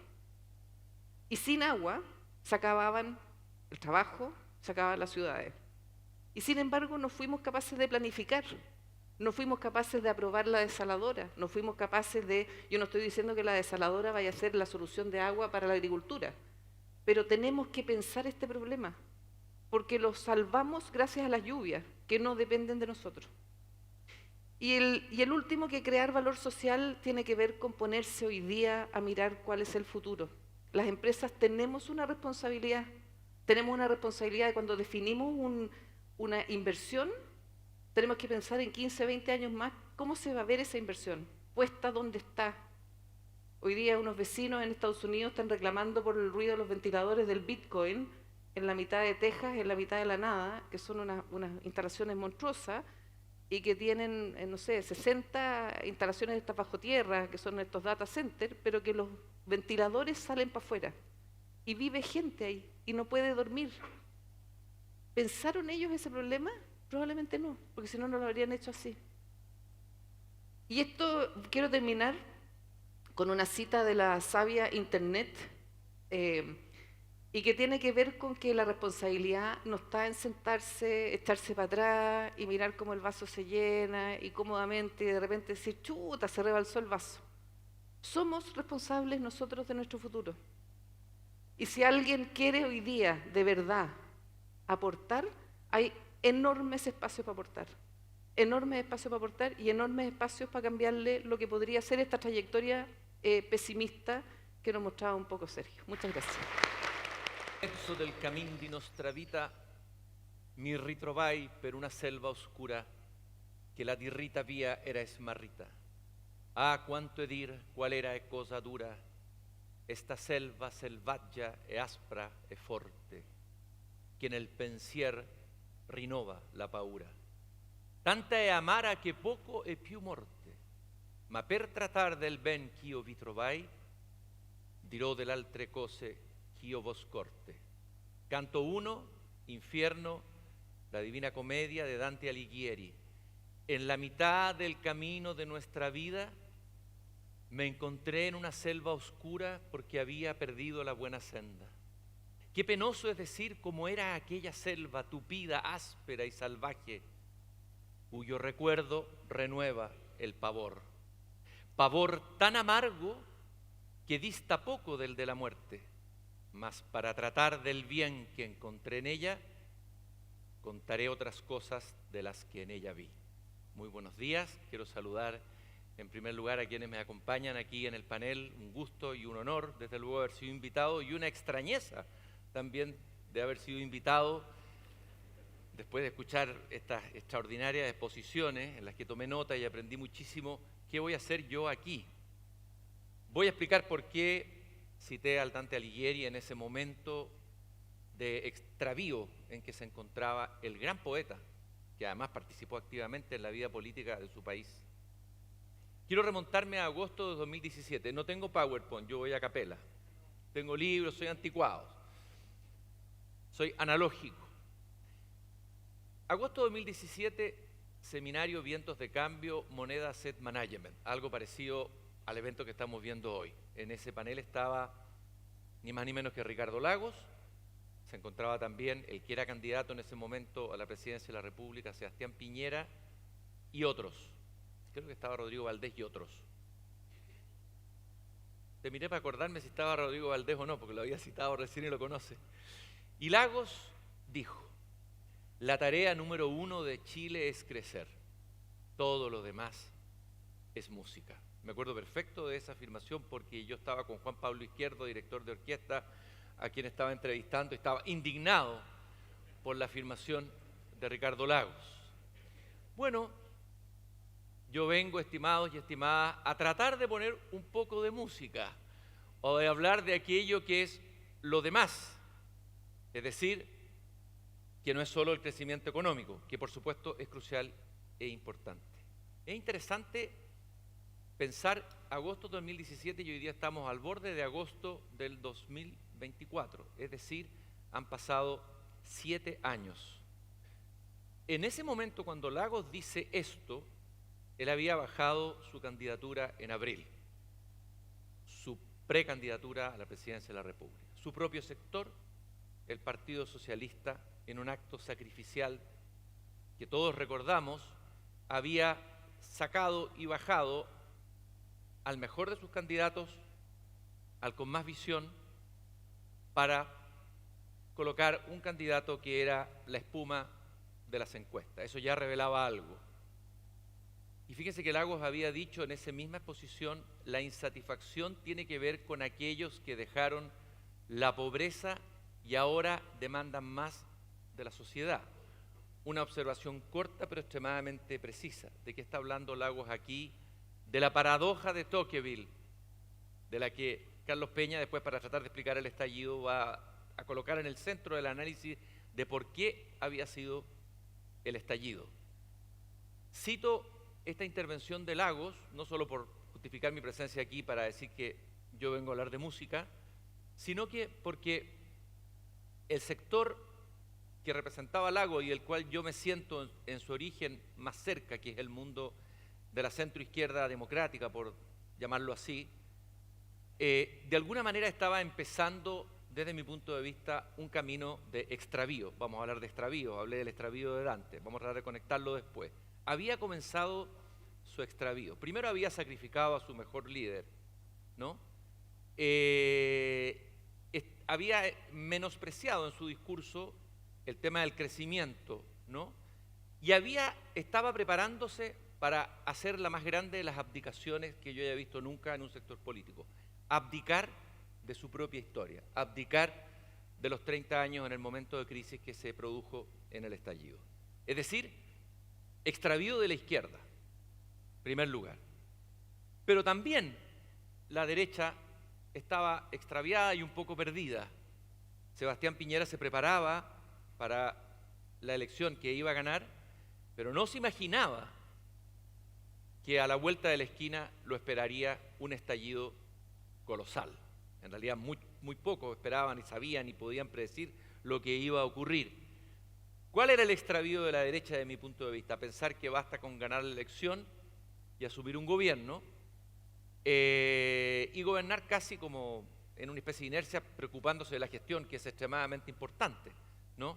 Menospreciando la política un poco, menospreciando también las ideas. Se habla mucho hoy día de la batalla de las ideas, no me gusta mucho esa metáfora, más bien me gusta la confrontación y el encuentro entre ideas y relatos distintos, la cultura, no colocando eso en el foco y en el centro. Todo eso iba a pasar la cuenta extraordinariamente también. Por otro lado, una parte de la élite, desde mi punto de vista, estaba en una crisis ética. Las élites, yo no estoy en el discurso de tipo Milei o tipo populismo, digamos, la casta y la élite. Creo que las élites son fundamentales en los países y cuando tenemos una decadencia de las élites, eso tiene obviamente que una consecuencia y hay una responsabilidad de las élites muy grande en las crisis que han ocurrido en todos los países. Es el relajamiento de las élites, la bajada de las varas morales la que ha provocado crisis como en Rusia. Una élite una inteligencia rusa completamente desconectada de la realidad de su pueblo, que no supo ver lo que venía, que estaba preocupado de lo que estaba pasando en París, asistiendo a fiestas. Hay que leer todas las novelas de Tolstoy, etcétera, para mirarlo. Y podríamos citar la élite en Venezuela, la élite, y la élite también en Chile, ¿no? Y hablo de la élite de izquierda y de derecha, que de alguna manera es la misma élite. Hay un cambio de élite generacional, pero es la misma élite.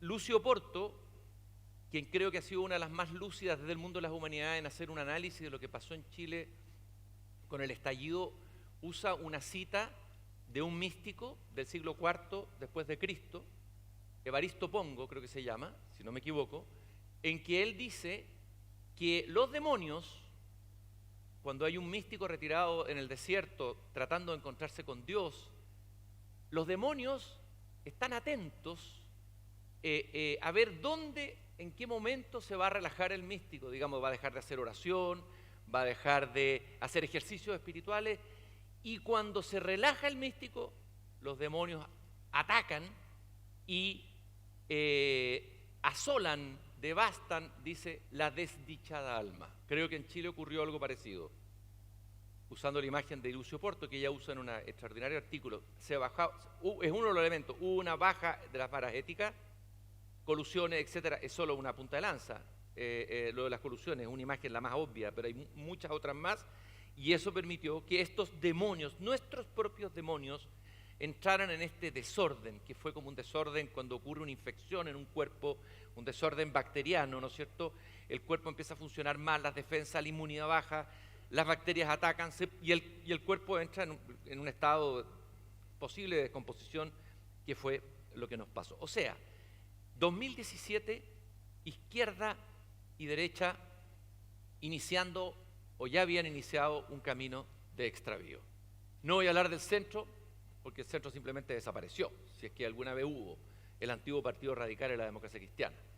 Perdimos el centro, en el sentido más amplio del término. Entonces, estamos hoy día en el 2024 y sería interesante preguntarse qué ha hecho cada uno de esos sectores, qué ha hecho la élite, qué hemos hecho para darnos cuenta, tomar conciencia de nuestro descenso. Y aquí quiero volver, y ahí tomo el canto 1 de la Divina Comedia del Dante. Decir que el Dante lo conocemos como un poeta, creador de la Divina Comedia, el poema fundamental, yo diría no solo de Italia, sino de la identidad de Europa, las grandes culturas europeas, el mundo griego, etcétera, se fundan con un poema. No existiría el mundo helénico sin la Odisea y la Ilíada, no existiría Europa sin la Divina Comedia. Es un referente fundamental. Por eso en Italia los italianos sufren a veces que los obligan a leer a veces de memoria, y se tienen que aprender de memoria, sobre todo este maravilloso comienzo del canto 1 del Dante. Fíjense ustedes que el Dante estaba exiliado, lo habían funado, lo funaron, el verbo no se usaba en ese momento en Italia, fueron a apedrear su casa, había una guerra intestina, problemas con la élite también, al interior de la élite, descomposición de la élite.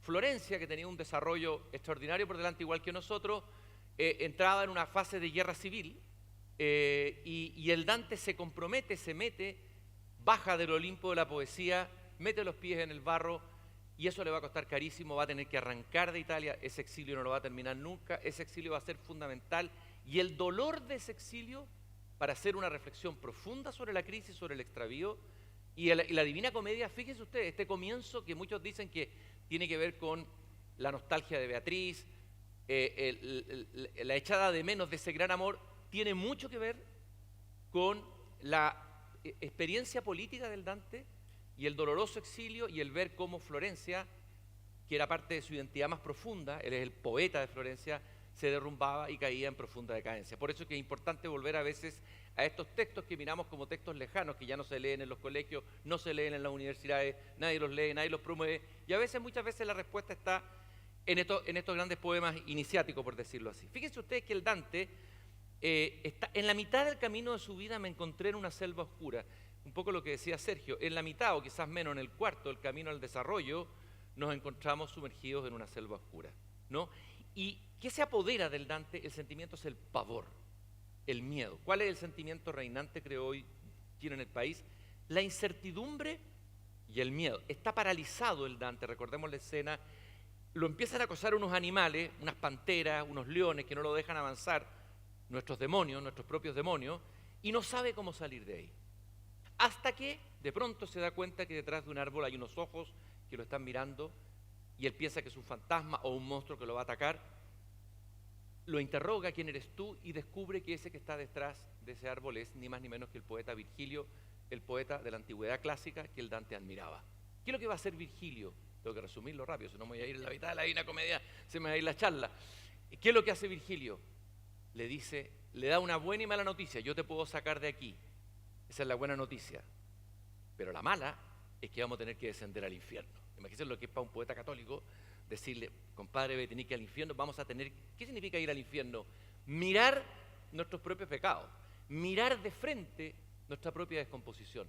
Ese es el viaje de Dante y lo hace con la guía de un poeta clásico que tiene que ver con un cierto orden espiritual y humanista, y finalmente el Dante va a poder llegar al paraíso y reencontrarse con Beatriz. Bueno, nosotros hicimos un descenso, el estallido fue una suerte de descenso. Un descenso que también era una oportunidad. Es decir, yo dije en otra charla que los grandes peligros no están a veces en los momentos donde estallan las cosas, a veces los peligros se vienen incubando de antes. 2017, ya había un extravío cuando extraviamos el norte, la brújula, las ideas, cuando dejamos de pensar el país, cuando nos desconectamos, ahí está el peligro. Luego viene el estallido de aquello, lo más obvio, ¿no? Bueno, viene el estallido, un estallido que nadie presintió, vio por desconexión completa con el país real, nadie. Pero yo digo que sí hubo alguien que lo vio. ¿Y saben quién fue? No fue un analista político, no fue un economista, Ricardo Lagos lo vio un poco, o sea, en lo que dijo él, ahí hay ya una pista que en su propio sector nadie recogió. El crecimiento importante de lo demás es música. Dice, en otra parte, en esa misma charla, dice, escuchar, en el sentido de escuchar la calle, es también explicar. Es decir, construir un relato que podamos transmitir, ese relato épico que perdimos, o construir un relato para seguir avanzando hacia adelante en el desarrollo. Pero nos quedamos sin relato, nos quedamos sin líder, quedamos huérfanos, estoy hablando del sector más de la izquierda, y hay un poeta que 3 años antes del estallido escribió este poema. Sé que va a venir una grande, sé que tarde o temprano el estallido va a estallar, y pasiones, galpones, morbosos saldrán callejones, renca, galpón, Francia y Recoleta, caerán como montaña de desechos locos y anarcas. El componente anarquista, el estallido, ¿no? Se lo llevarán todo por delante, uno por uno, financieras, bancos, mall, fuleros. Van a cubrir exregimientos y vitrinas pálidas, demoler aparcaderos de autos y correrá vina y chicha por todo lugar. No habrá carabinero de Chile que lo detenga. Yo a este señor lo contrataría como asesor en cualquiera de las empresas, más que todos los expertos con grandes doctorados. ¿Qué es lo que tenía la gracia de este señor José Ángel Cueva, que se define a sí mismo como ex poeta de un ex país que ya no existe, que es Chile? Él lo da por terminado, que caminaba por las calles de Santiago, que recorría la ciudad, que estaba conectado con las antenas limpias y esa intuición que yo creo que desde las humanidades, muchas veces tan despreciadas y tan ninguneadas por estos lares, nos pueden dar orientaciones. Fíjense, el poeta la vio, pero la izquierda, la derecha y nuestra élite no la vio y no la siguió viendo. La ceguera de ambas es colosal después del estallido. La izquierda se embarca en una sobreinterpretación ideológica del malestar de Tocqueville y piensa que el país quiere una refundación y una revolución. La derecha intenta negar el malestar. En estado de shock, al comienzo lo admite, pero luego lo empieza a negar y hoy día lo sigue negando, ¿no? En fin, y esto termina en el carnaval y el aquelarre, constitucional, ¿no? Y en la incapacidad de ambos sectores de proponer un proyecto político, un relato y gobernabilidad al país. En suma, achanchamiento económico, uso la metáfora de un entrenador de fútbol, político, cultural, y perdonen que agregue esta palabra que puede sonar muy fuerte y no lo estoy hablando en términos de religión, espiritual. Las crisis no son solo económicas y políticas, lo son, la economía es muy importante, pero hay muchas capas de abajo que muchas veces pensamos que no cumplen un papel y que son fundamentales. Hemos pagado el costo de la pérdida de educación cívica, del deterioro de la educación, en fin, de la incapacidad de poder transmitir un relato a las generaciones más jóvenes, de compartir ese relato. Una cosa es dejar de crecer, pero otra cosa más grave es dejar de pensar. Y sobre todo, de pensar bien. Y de no quedarnos en la espuma de los acontecimientos, en las consignas o en las ideas hechas y simplistas de cómo resolver las crisis políticas y espirituales. La pregunta que yo me hago es, ya me está agarrando el tiempo, es ¿quién puede ser nuestro Virgilio? ¿Quién saldrá a defendernos? No sé, decía Sergio, ¿no? ¿Quién podrá defendernos? ¿Quién es el Virgilio de Chile? ¿Dónde está? A veces no se trata de un líder o de una persona, muchas veces sí. La orfandad de liderazgo en Chile es brutal, es brutal. Tan brutal que muchos me querían que yo fuera un líder de un sector y yo simplemente era un ciudadano y un poeta que llegó ahí casi por casualidad, porque no hay líderes. O sea, es tan tremenda el vacío de líderes en el país, eso me impresiona mucho, digamos, y la sensación de orfandad de un pueblo huérfano. Hay un pueblo huérfano, un pueblo que no se siente escuchado, un pueblo que da señales. El misterioso pueblo, habla Hugo Herrera, que da señales a la élite, pero la élite lo entiende mal. La élite de izquierda se pegó el bolón y terminan los peces de color y la inteligencia de los peces y todas esas cosas. Y la derecha, ¿no es cierto?, cree que basta con llegar al gobierno, vamos a asegurar el crecimiento y vamos a superar esta crisis, salimos de todas maneras fácilmente de esto. Error y simplismo. Nuestro Virgilio, ¿saben quién es? Tiene un nombre y tiene que ver con nuestra historia. Se llama Andrés Bello, fundador de la Universidad de Chile. Ese es nuestro Virgilio. Por lo demás, gran lector de Virgilio, gran estudioso de la poesía clásica. Chile fue fundado por un gramático y por un poeta. Una parte importante de nuestra fundación cultural en Chile es Andrés Bello. ¿Quién estudia Andrés Bello en Chile? Iván Yaxi, Joaquín Trujillo, hasta ahí llegamos. ¿Se estudian los colegios, se estudian en las universidades? No. Una escena. En medio del estallido, yo estaba en la Alameda, no estaba en la manifestación del estallido, estaba como observador.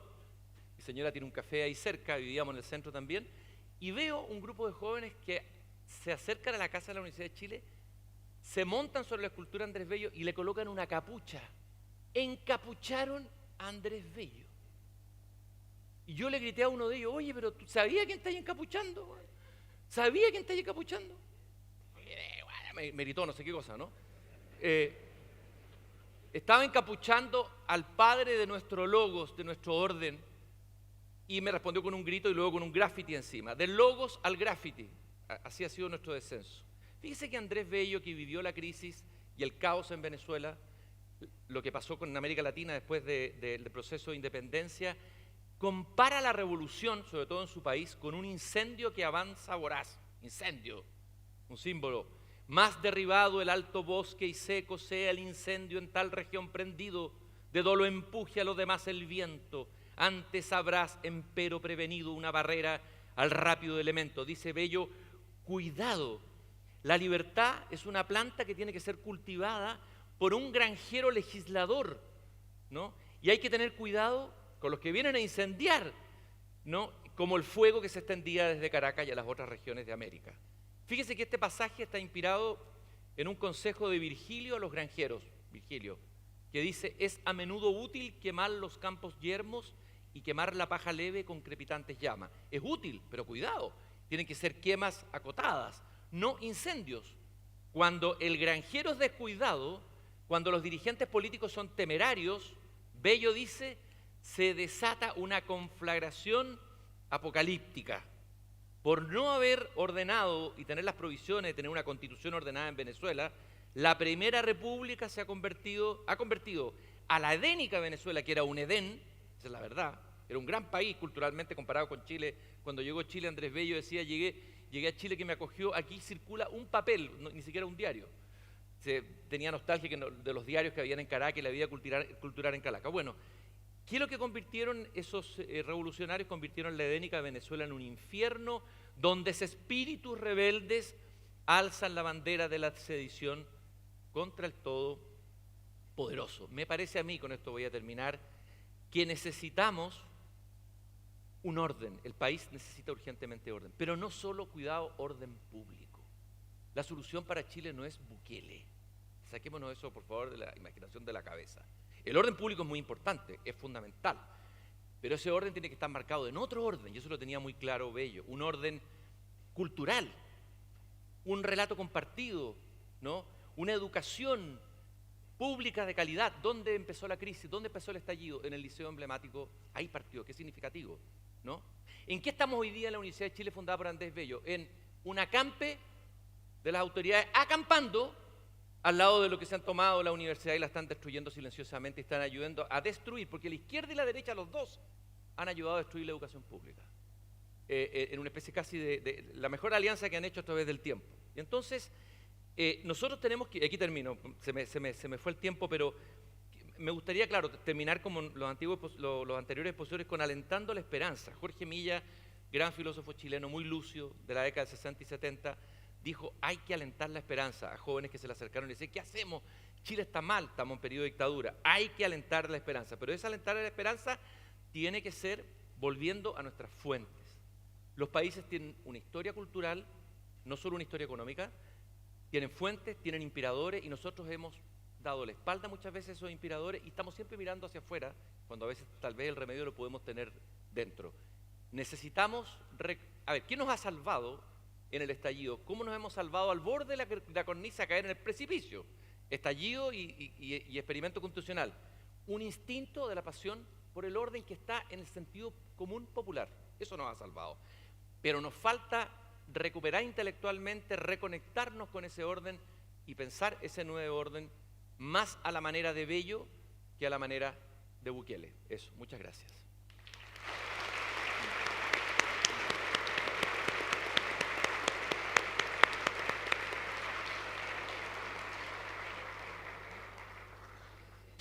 Bueno, está súper fácil hacer un resumen de todo esto.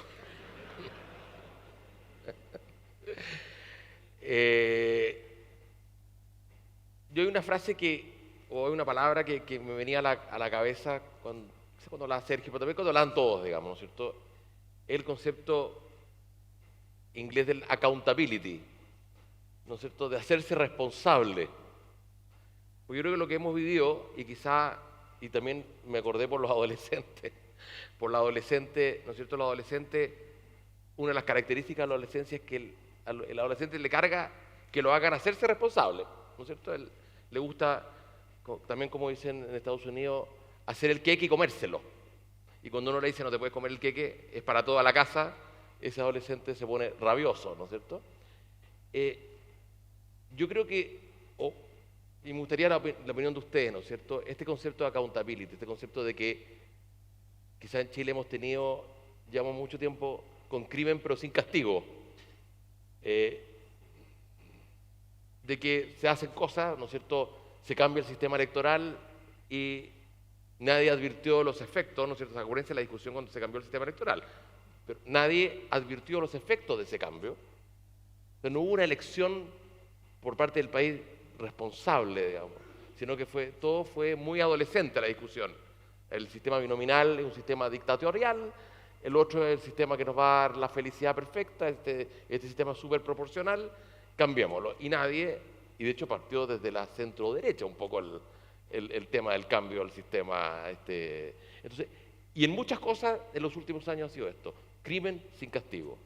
¿Sergio?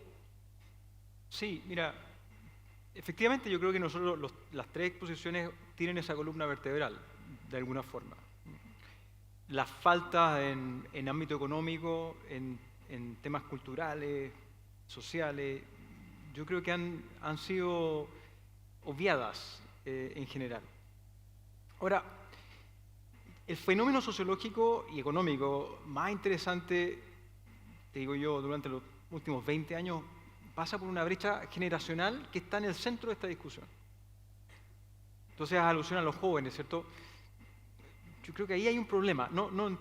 Si tú miras los casos de países que durante el siglo pasado hicieron la transición, asiático en general, tú ves que hay, en el core de la sociedad está un respeto por la generación anterior. Yo no sé por qué en el caso de Chile, y esto me supera largamente mi expertise, pero me parece un fenómeno interesante de analizar, ¿por qué nosotros tuvimos un quiebre generacional tan marcado? ¿Por qué no fue posible que la generación que tenía que haberse echado el equipo al hombro, que debía haber hecho el esfuerzo, que tuvo todas las posibilidades, educación superior, acceso, ahí lo tiene. No es suficiente, gratuidad, ahí la tiene. ¿Por qué no encontraron en eso una oportunidad y más bien una fuente de crítica? Y se focalizan entonces hoy día, es que ven en su familia, ¿cierto?, que su abuela o su madre tienen que hacer un esfuerzo importante, pero viven en la casa de ellos y en el fondo están usufructuando del esfuerzo que ellos hicieron. ¿Por qué no se reconoce internamente esta situación? Yo creo que hay algo de adolescencia. Creo que la adolescencia puede ser un fenómeno cultural global, pero que se da por alguna razón, particularmente es muy fructífero en Chile, se ha prolongado la adolescencia. Yo les decía, no es broma, hoy día a los 35 años una persona es promesa. No, a los 35 años ya fue. En Estados Unidos a los 22 años a los 18 años te vas de la casa. Y aquí a los 28 todavía están en la casa.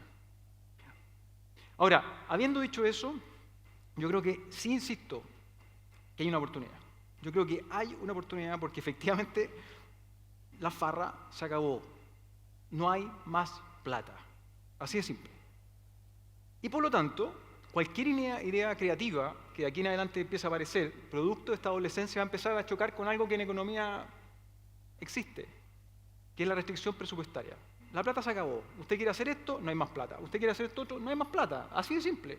Si usted quiere pagar mayores pensiones, no puede endeudarse porque estamos en el límite. Perfecto. Si usted quiere hacer cosas en el mercado laboral, no hay más plata porque usted no tengo la posibilidad de financiarlo. Y esto en educación también. Frente a esa restricción presupuestaria, el sentido de realidad tiene que llegar. Yo apelo, más que en esta generación que se dio la gran farra, esa es mi opinión, yo creo que aquí hay una generación completa de líderes que tenían la posibilidad de sacar a Chile al desarrollo. Lo tuvieron todo. Es más, se les dio todo el beneficio de la duda. Se les dijo que las cosas no iban a funcionar, que estaba mal, pero se avanzó. Centro-izquierda, izquierda, funcionales en esto, derecha, centro-derecha, también. Y se les dio la posibilidad completa de hacer el país que ellos imaginaban. El experimento fracasó y la plata se acabó. La generación que viene después, entonces, que puede aprender de esta estrategia, porque esto fue una estrategia política, puede aprovechar esa misma estrategia. Imagínense, ellos lo hicieron después de 30 años de éxito económico gigantesco. Es verdad que la desigualdad era un problema y sigue siendo un problema y va a seguir siendo un problema. Pero ellos, sin resultados, con un relato inteligente, convencieron a un país de que podían llevarnos a una senda mejor. Eso no pasó. La siguiente generación puede aprovechar ahora el fracaso de este experimento para reinventarse. Yo alojo ahí la oportunidad. No. Ahí Algo sí. pasó ahí. Ahí sí. Ahí está, ya. No, estaba pensando que hay que tener cuidado con oscilar entre dos extremos. Uno es la efebofilia, le llamaría yo, que es la especie de adoración de la juventud que uno ha visto en incluso varios líderes importantes, no voy a nombrar cuáles, que en una especie de idealización de lo juvenil se entregaron y no dijeron nada cuando había que decirles algo a los jóvenes en el momento que había que decirlo. A mí me alegra ver hoy día una ministra como Carolina Toá, un ministro como Marcel, intentando contener, ¿no?, a esos hijos que vinieron a matar al padre, digámoslo así, para usar la metáfora de Lacan, del psicoanalista, matar al padre. Ahora, lo segundo, lo que decía Sergio, los periodos de escasez, hay un dicho famoso, ¿no?, pueden ser momentos muy interesantes y muy desarrollan la creatividad. Hay un dicho campesino, más discurre un hambriento que 100 letrados. Hay que volver siempre al sentido común campesino. Entonces, a lo mejor vamos a tener que empezar a discurrir, ¿no? La farra no fue solo económica, fue la farra de no pensar bien las cosas, ¿ya? De no llegar al fondo de las cosas, de no enfrentar la crisis, de tirar los temas debajo de la alfombra, etcétera, etcétera, etcétera.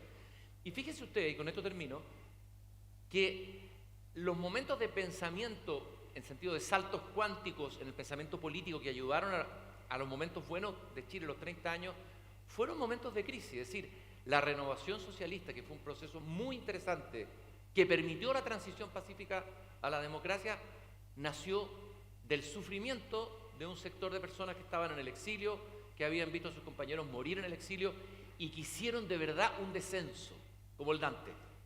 ¿Y qué hicieron? Pensaron. Hicieron una autocrítica honesta, una reflexión de lo que hay que hacer. Esa reflexión y autocrítica honesta todavía no la veo, por lo menos en el oficialismo y tampoco en la derecha. Veo que haya veo que hay atisbo y hay personas que han hecho camino. Y son esos momentos que producen los grandes hombres. Un Edgardo Meringer, ¿no? Yo citaba recién un Ricardo Lagos, etcétera, ¿no? Momentos de escasez, momentos que obligan a pensar y a discurrir muy rápido para tomar buenas decisiones. Eso pienso. En ese sentido uno podría albergar la esperanza en eso. María Olivia. Yo voy a contar una anécdota. Yo fui rectora de la Universidad Santo Tomás 4 años, entre el 2019 y el 22, creo. Y la Universidad Santo Tomás son 30.000 estudiantes 80% son primera generación de educación superior universitaria, porque yo creo que además los datos tuyos son educación superior universitaria, pero cuando uno incluye SFT y IP, las cosas cambian un poco. Son personas que viven en todo Chile. Viajé por Chile desde Arica a Punta Arenas, viajaba 4 veces al año. Lo recomiendo. Recomiendo dormir en hoteles con sábanas con motita y caminar. O sea, recomiendo de verdad conocer Chile. Y voy a contar una anécdota porque voy a volver al carácter y a la crisis moral, de la cual yo me siento responsable. Me siento responsable de que cómo vamos a hacer algo para mejorarlo. Me junté con unos estudiantes egresados de la Santo Tomás, y este es un estudiante que era técnico, su papá era eléctrico, y él era técnico eléctrico de una enseñanza media técnico profesional, trabajó en la minería en Iquique, se aburrió, trabajó en Antofagasta, no le gustó la ciudad, y de repente decidió que él no quería ser eléctrico como su papá, él quería ser psicólogo. Y entonces empezó a buscar dónde estudiar psicología y encontró en Antofagasta la Universidad Santo Tomás, que tenía psicología vespertina. Entonces él podía trabajar y estudiar. Se le fue el trabajo y se movió de eléctrico a Iquique de nuevo. Y en Iquique había Universidad Santo Tomás, vespertino, psicología. Terminó tercer año, cuarto año, perdió la pega y terminó en Viña. Y en Viña, Santo Tomás, psicología vespertino. Y terminó psicología. Y tuvo que hacer su práctica. Él me lo contó, esto era un hombre grande, con vestido así como cristiano, un suéter abrigado, ¿cachai? Así como y súper empoderado. Y me dice, rectora, y me tocó hacer la práctica. Y me dieron práctica en el municipio de Quillota. Y partió al municipio, hizo su práctica todos los días, y el día antes de irse, este estudiante de psicología, que era eléctrico, le dijo, la persona que le supervisaba la práctica, le dijo, mañana vuelve a la oficina porque te vamos a ofrecer pega. O sea, el lunes vuelve, esto era un viernes. Y él me dijo, rectora, me fui a mi casa nervioso. Había trabajado 3 meses de practicante. Y le digo, ¿por qué nervioso? Porque el lunes empezaba a trabajar. Pero ahí mismo, sí, pero ¿qué me iba a poner? ¿Cómo iba a actuar? ¿Tenía que tratar a la gente de usted o de tú? Y yo le dije, sí, pero tú habías estado ahí 3 meses de práctica. No, pero es que te den un trabajo formal súper distinto, que te den un contrato, me iban a pagar la ISAPRE, la FP. Así que el lunes de la mañana me dice, me paro frente al espejo, me pongo la corbata, me visto, me pongo la mejor ropa que tengo y me miro al espejo afeitando y me digo, weón, la hiciste, erís cuico. Y esa era su aspiración, ser cuico. Y resulta que a los cuicos le fallamos, porque nuestra crisis moral es grande.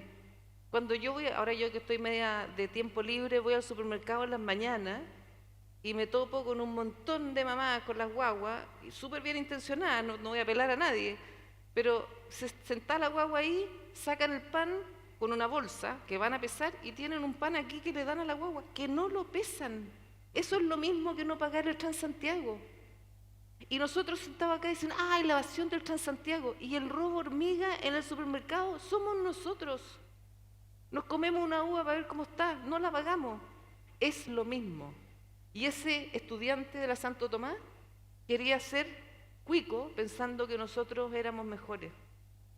Y yo creo que esa es nuestra crisis. Nuestra crisis no es la seguridad, sí, está bien, pero nuestra falta de carácter, nuestra falta de decisión para hacer cosas que no nos benefician a nosotros, sino que están por el bien común, para hacer cosas bien hechas, para pensar, porque nosotros somos los responsables en este universo del Dante de pensar, somos los responsables de tener la cultura, somos los responsables de forjar el carácter, y lo estamos haciendo mal. Y creo que esa es una gran crisis que hay en Chile de la que uno podría hablar mucho más. Yo me sumo un poco en la misma línea. Es interesante el caso de Chile, desde el punto de vista histórico, porque es un ascenso rápido, ¿cierto? Un país con mucha desigualdad, por cierto, pero un estancamiento también rápido. Y ahí, de nuevo, insisto, hay una oportunidad.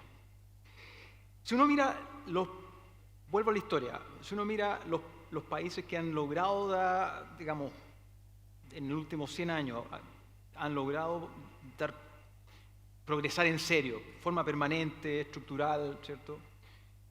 Se caracterizan por, diría, dos fenómenos. Uno, amenaza.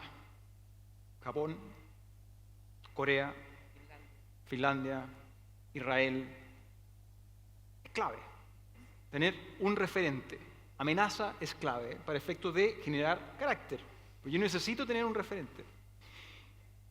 El dolor al que hacía referencia Cristian, yo creo que fue fundamental para entender lo que pasó del 90 en adelante. Es una generación que se tuvo que formar fuera, que tuvo que hacer exilio, que vivió lo que fue la dictadura y que tuvo que llegar a echarse el equipo al hombro. Y que no tenía ningún espacio para equivocarse. No había espacio para equivocarse.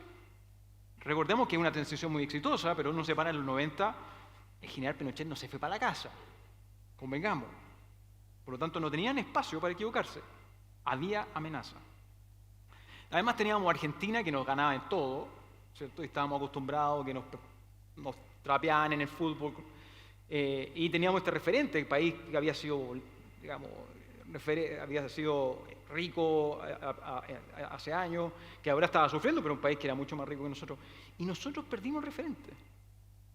¿Qué es lo que Chile quiere? ¿A dónde Chile aspira hoy día? Ese que yo creo que está en la búsqueda de liderazgo, me parece que eso es central. No hay un sentido de país de largo plazo, no hay una estrategia país que nos lleve hacia dónde. No hay meta, nos alegramos de crecer 2%, tratamos de hacer unas improvisaciones.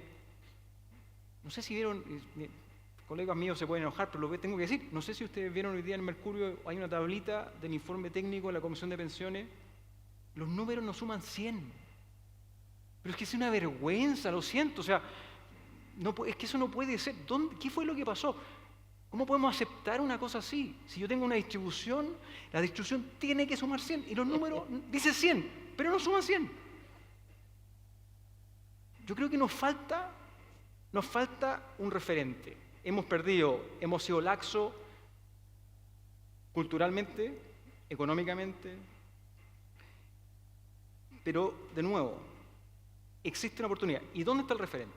Yo les decía que los países habían tenido dos elementos que son centrales. Uno es la amenaza y el segundo es la constitución institucional, ¿cierto? Con reglas de Estado. Y fíjense que no tenemos que ir ni a Singapur, ni a Corea, no tenemos que ir ni a Portugal para encontrar claves de que esto funciona. Yo les ponía la película Volver al Futuro. Yo me imaginaba a Michael J. Fox y a Christopher Lloyd con la cara, no sé, de Alejandro Foxley y a Ninat por la barba. Porque si ustedes van a los 90, realmente lo que hizo Chile fue construir institucionalidad.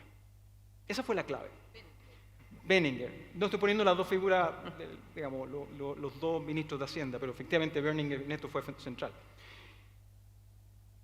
Hace algunos meses tuve la oportunidad de conversar con los 8 ministros de Hacienda antes del estallido social, y es un libro que editó la Universidad Católica. Y cuando uno lo escucha a Alejandro, lo que dice Aninat, lo que dice Izaguirre, lo que dice Felipe Larraín, lo que dice Andrés Velasco, es que el esfuerzo fue construcción de institucionalidad. Chile no tenía la institucionalidad para poder despegar, y ellos tuvieron que construirla, y lo tuvieron que construir a punta de amenaza. Ok. No es lo mismo, no hay una amenaza dictatorial en Chile, pero sí hay una amenaza económica importante. Yo apelo a que se pueda constituir este liderazgo a partir de esta oportunidad. Es difícil, pero hay oportunidad. Hay una elección presidencial a las puertas. Yo creo que eso está abierto, totalmente abierto. Quien crea que la derecha ganó se equivoca fundamentalmente, porque eso puede cambiar.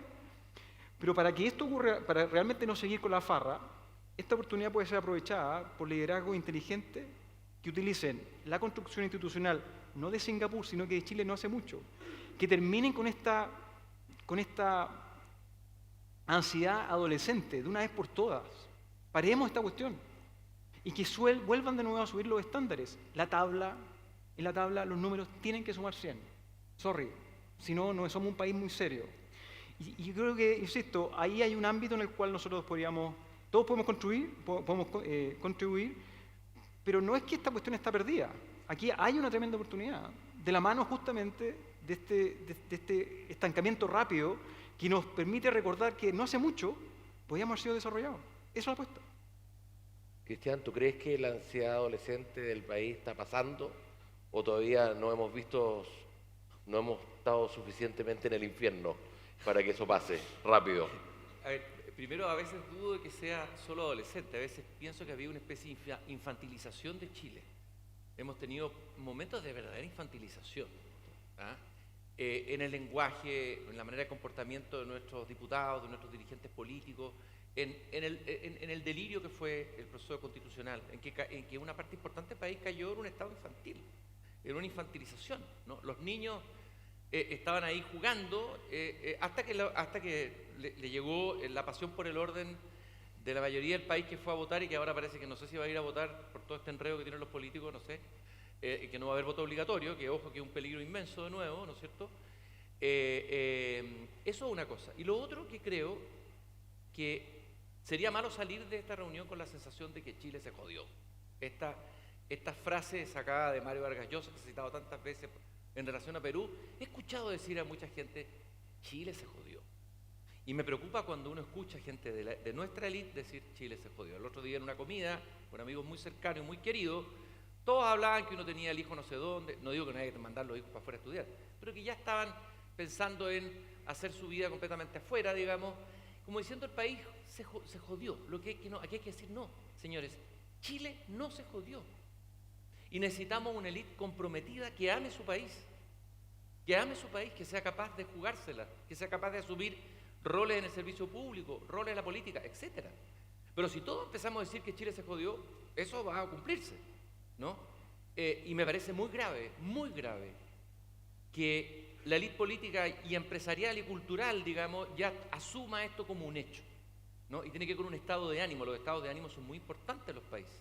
Al contrario, hoy día hay que movilizar todos nuestros recursos de resiliencia, que en el país los tenemos. Yo creo que en Chile hay un empuje. Tú hablabas de los alumnos de la Santo Tomás, me ha tocado también ver alumnos ahora en la Universidad de San Sebastián en Puerto Montt, que son hijos de una generación del tipo que viene a sacar las cosas, las fosas las horribles fosas que tomó esa pega, y me dijo, mi hija estudia en la San Sebastián, el otro que viene a dejar el gas. Y yo veo a estos alumnos y los veo muy huérfanos, muy frágiles, con mucha esperanza, con mucha expectativa, y evidentemente que a esos jóvenes no podemos fallarles, ¿no es cierto? Entonces, este achanchamiento nuestro espiritual que yo hablaba, tenemos que revertirlo. Aquí se ha hablado de temple, me gusta esa palabra, necesitamos temple, necesitamos convicción, necesitamos también un optimismo, no un optimismo ingenuo, no un optimismo iluso. El optimismo, no el optimismo se citaba ahí de alguien que dice estamos creciendo súper bien, no, es el optimismo del que hizo el descenso, del que sabe que va a tener que transitar por ese infierno. Tú me preguntabas si hemos llegado al fondo del infierno, no estoy seguro, uno esperaría que sí, ¿no? Pero no estoy tan seguro, ¿no? Tenemos ahí una latencia que no sé si ha sido completamente desactivada, una bomba de tiempo que tiene que ver con un malestar que no es un malestar ideológico, es el malestar de esta nueva clase media, que además se va a enfrentar, se habla de la inteligencia artificial, a un desafío tremendo. Hay una columna muy buena que escribió Sergio en que habla no hemos hablado de eso, digamos, de lo que viene, ¿no? Entonces, yo creo que es muy importante dejar de hablar del país como algo de afuera, dejar de decir que el país se jodió. Tenemos que reconectarnos con el profundo amor del país que nos une a todos y sobre todo con volver a nuestras fuentes, a nuestros pensadores. Perdonen que haga este llamado, hoy día hay un debate sobre las humanidades. Un hijo quiere estudiar una carrera humanista, el papá lo mira con una cara de espanto. Probablemente porque hay carreras humanistas y hay lamentablemente facultades humanistas, verdad, tomadas a veces por sectores que han sobreideologizado la universidad y que ha sido un error y ha sido catastrófico. Pero al contrario, las humanidades van a ser muy importantes en los tiempos que vienen. Necesitamos también un espesor humanista, ¿no? Entonces, eso es lo que yo siento por lo menos hoy día. Y un poco ya, quedan pocos minutos. Estoy pensando en estos niños de la Universidad de Santo Tomás, la Universidad de San Sebastián. Yo creo que sin crecimiento esos niños no van a tener pega, ¿ah? Porque obviamente un país que no crece no genera los puestos de trabajo para todas esas universidades nuevas que se crearon. Y eso va a ser un drama mayor. Sergio, ¿qué crees tú así? 3 medidas, y también se lo pido a la mayoría, y a Cristian desde el punto de vista quizás del mundo de la cultura, tres cosas sencillas que este país debiera tratar de hacer en los próximos 5 años, 7 años, para retomar una senda de crecimiento y salir del 2, ¿no es cierto? Del 2, porque con el 2 no se pasa de curso. Ya, parto yo.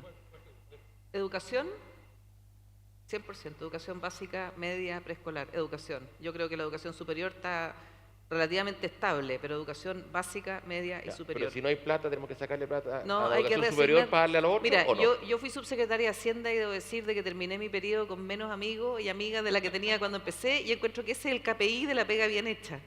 Entonces, reasignar. No, hay posibilidad de reasignar, por razones demográficas, vienen menos niños, se pueden juntar escuelas, se pueden juntar colegios, etcétera. Educación es una, de todas maneras, yo creo que, y educación general, o sea, segundo, yo diría el tema de ponernos a tono con la revolución tecnológica que viene. O sea, ¿cuántos de nosotros hoy día usamos ChatGPT para nuestra pega diaria o Copilot? Yo hice el ensayo de hacer la presentación con ChatGPT, votado fácil. Esta la hice yo, pero no es difícil hacerla con ChatGPT. Y a codificar. Nuestros hijos todos debieran saber codificar, nuestros nietos debieran saber codificar, no solo pasar el iPad y así, sino que saber codificar R. Python, etc. Y yo diría que tercero, yo creo que tenemos que tener una revolución cultural. Yo creo que la cultura es demasiado importante en el desarrollo de los pueblos, el destino de las naciones, como para que la dejemos en tercer lugar. La cultura como una base, y me refiero al teatro, a las humanidades, al cine, me refiero a la lectura, a los libros. Creo que es un paso demasiado fundamental en el desarrollo de nuestra cabeza. Ya, mira, 3 entonces. 1, inversión. Lo del DL600, si ustedes se acuerdan, hagamos un poco de historia. DL600 se deroga y no va a pasar nada. Esa fue otra de las discusiones así superficiales que tuvimos. Oye, se aceptó. Se puede derogar el DL600 y los inversionistas van a seguir viniendo a Chile. Chile es un... No. Primero, entonces, yo creo que hay que entregar algún grado de certeza, porque el país, seamos sinceros, el país no ofrece las mismas garantías que ofrecía antes. Y por lo tanto hay que hacer un esfuerzo para atraer inversión extranjera, que es central. Hay sectores que atraen, pero necesitamos más. Segundo, mercado laboral. Demasiados errores, demasiado buenismo laboral, lo siento, es verdad. Que vamos a bajar las horas laborales y entonces aumentar la productividad. ¿En serio? Mecánicamente, claro, porque vaya a dividir por 40 y no por 48, pero no nos saquemos la suerte entre gitanos. Eso no es, ese tipo de cosas, no. No somos Nueva Zelanda, no somos Corea, no nos podemos dar esos lujos. Ese debió haber sido un resultado, no algo impuesto. Así que en materia laboral te digo gigantesco. Porque además, lo que decía Malala, la revolución industrial es una realidad. Nosotros utilizamos ChatGPT, pero yo me pregunto, cuando ustedes van a una municipalidad a hacer un trámite, ¿cierto? Esa persona es pagada con sus impuestos. Esa persona usualmente en el Estado, en municipalidades, central, es una persona que hace tareas rutinarias que son absolutamente automatizables. ¿Qué porcentaje de la gente que trabaja en la dirección de presupuesto puede ser sustituida con un chat? Yo le digo que un porcentaje importante. No lo vamos a hacer. Pero cuando ustedes vayan a la municipalidad y hagan una consulta respecto a un trámite y ustedes tengan una respuesta en segundos, es un chat, y la persona que le da la respuesta le da una respuesta equivocada, en algún momento se van a cuestionar si tengo que seguir pagando impuestos para sostener esa pega. Es un tema, y por lo tanto hay una presión que va a obligar a la modernización del Estado en el componente laboral desde las personas. Y esa es la novedad de esta revolución industrial. Esta no es gente que está con unas máquinas y que está... No, esta es la gente que tiene el poder en el bolsillo, con su celular, para darse cuenta que esa otra persona no es productiva y yo pago su salario. Y tercero, educación. Esto ha sido una catástrofe. Y aquí, insisto, esto no es culpa de terceros. Lo que pasó en educación fue planeado, fue diseñado así. No seamos ingenuos. Por favor, lo que le pasa a la Universidad de Chile no es circunstancial, no es espontáneo. Si eso no es normal. Que la rectora tenga que estar acampando para que no se tome la casa central. ¿Cómo hemos normalizado una cosa así? Por lo tanto, en tema de educación, yo creo que es necesario que se asume culpa. Se cometieron errores. Se les dijo que no iba a funcionar, que se iban a sacar a los niños, bajar los patines. Pasó, perfecto. Y aún así, ¿qué más evidencia quieren de que esto no funcionó? Hay que sacar plata, porque necesitamos reasignar. Yo creo que en educación, va a ser muy impopular lo que voy a decir, pero hay muchas cosas que se están financiando y que tienen cero retorno social. Cero retorno social. Y eso es un esfuerzo que hay que empezar a mirar. Si no hay mea culpa, si no se dice, mira, sabéis que nos equivocamos, hay que tratar, no lo vamos a tener. Por eso es importante hacer la pérdida, de tener el duelo, porque mientras no tengamos ese proceso doloroso, vamos a seguir financiando cosas que al final del día no rentan socialmente, ni siquiera privadamente, socialmente. Son los tres. Cristian. Vuelvo a la poesía, en este caso a la antipoesía. La izquierda y la derecha unidas jamás serán vencidas, dijo Nicanor Parra. Se ha hablado tanto de la política de los acuerdos, me parece suicida en el proceso electoral que estamos viendo cada vez que cambia un gobierno de signo contrario, hacerle la vida imposible al gobierno que está arriba. Quien sea capaz y tenga el coraje de salir de esa actitud cortoplacista, que además le va a cobrar la cuenta en el gobierno siguiente, ese va a ser el estadista, ese va a ser, o la clase política estadista con visión. Hoy día es necesario volver a ponerle la pata a la mesa. Nosotros nos hemos dedicado a patear la mesa, a quitarle las patas y tenemos que sentarnos en torno a una misma mesa, ¿no? El ejemplo del proceso constitucional es una vergüenza. Fuimos incapaces de establecer mínimamente el ring donde íbamos a pelear después como adversarios. No había ring, no había cancha, no hay cancha, no hubo cancha. Fuimos incapaces ni siquiera de hacer la cancha. Los acuerdos y la política de los acuerdos, que son un cliché, y aunque vayan en línea contraria a todo lo que está pasando con los populismos en el mundo, aunque no dé réditos inmediatos, necesitamos liderazgos que en los dos sectores, o en los tres sectores, el centro todavía no existe, yo ahí tengo un rollo, pero bueno, quisiera que existiera, pero no existe, digamos. La izquierda y la derecha tienen que volver a sentarse en la mesa a conversar de verdad. Segundo tema, el tema de la autoridad.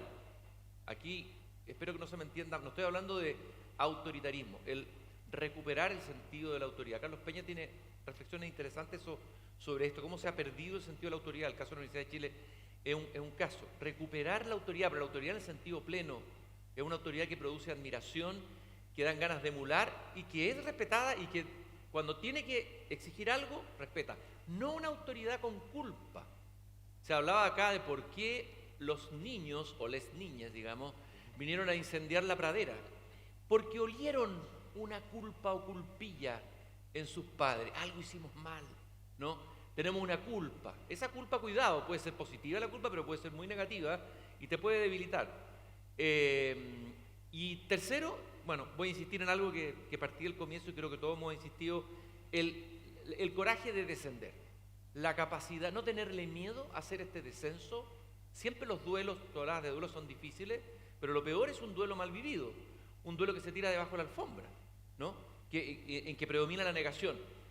Saber que caer, que a lo mejor decrecer en un periodo, que descender a nuestras propias y ver nuestra propia sombra, que todos la tenemos, la tiene la izquierda y la tiene la derecha, es fundamental para hacer el camino siguiente. Y por eso quiero terminar con uno de los poemas más emblemáticos, es como nuestra Divina Comedia, pero chilena, del gran poeta Vicente Huidobro Altazor, un personaje que desciende en paracaídas. Y entonces el poeta le dice a Altazor somos nosotros, los chilenos, ponga el de Chile. Altazor, Chile, ¿por qué perdiste tu primera serenidad? ¿Qué ángel malo se paró en la puerta de tu sonrisa con la espada en la mano? ¿Quién sembró la angustia en las llanuras de tus ojos como el adorno de un dios? Se rompió el diamante de tus sueños, el crecimiento, la modernidad. En un mar de estupor estás perdido, Altazor, solo en medio del universo. No hay bien, no hay mal, ni verdad, ni orden, ni belleza. ¿En dónde estás, Altazor? Y el poeta al revés de lo que uno debería pensar, en vez de decirle levántate Altazor, le dice cae. Uno diría levántate Lázaro, ¿no? Cae. Para levantarse hay que caer, caer de verdad. Déjate caer sin parar tu caída, sin miedo al fondo de la sombra, sin miedo al enigma de ti mismo. ¿Acaso encuentres una luz sin noche perdida en la grieta de los precipicios? Cae, cae eternamente, cae al fondo de lo infinito, cae al fondo del tiempo, cae al fondo de ti mismo, cae lo más bajo que se pueda caer. Eso. Gracias, Cristian. Bueno, se ha cumplido el tiempo. Les doy las gracias a estos excelentes panelistas. Está claro que tenemos que volver quizás a Bello, Virgilio y a Huidobro antes que a los papers de micro o de macro. Yo tengo entendido que, María Jesús, no sé si hay algo que íbamos a hacer antes, al final. Sí. A continuación les mostraremos un video de la profe, que es un proyecto impulsado por la Fundación de la Raín Vial en colaboración con diferentes equipos de la compañía. Yo creo que esto que van a ver ahora les puede dar un poquito de esperanza de que bueno, sí, quizás estamos empezando a salir del infierno. Gracias.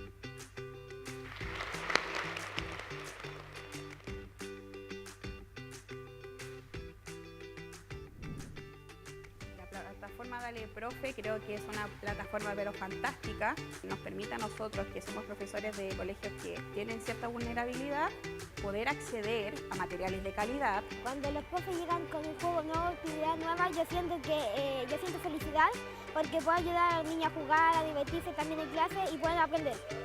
Para mí que exista la plataforma Dale Profe ha significado bastante, ya que me ha dado la posibilidad de poder llevar el aprendizaje de mi estudiante a otro nivel que salga de lo convencional y que sea lo más motivante para ellos. Por lo tanto, si bien es un desafío cuando uno sabe que tiene más posibilidades para hacer clases, es también una gran motivación como profe poder llevar esta posibilidad a que se concrete. Yo les diría a Dale Profe que muchas gracias por los juegos que nos traen, por las cosas divertidas del colegio.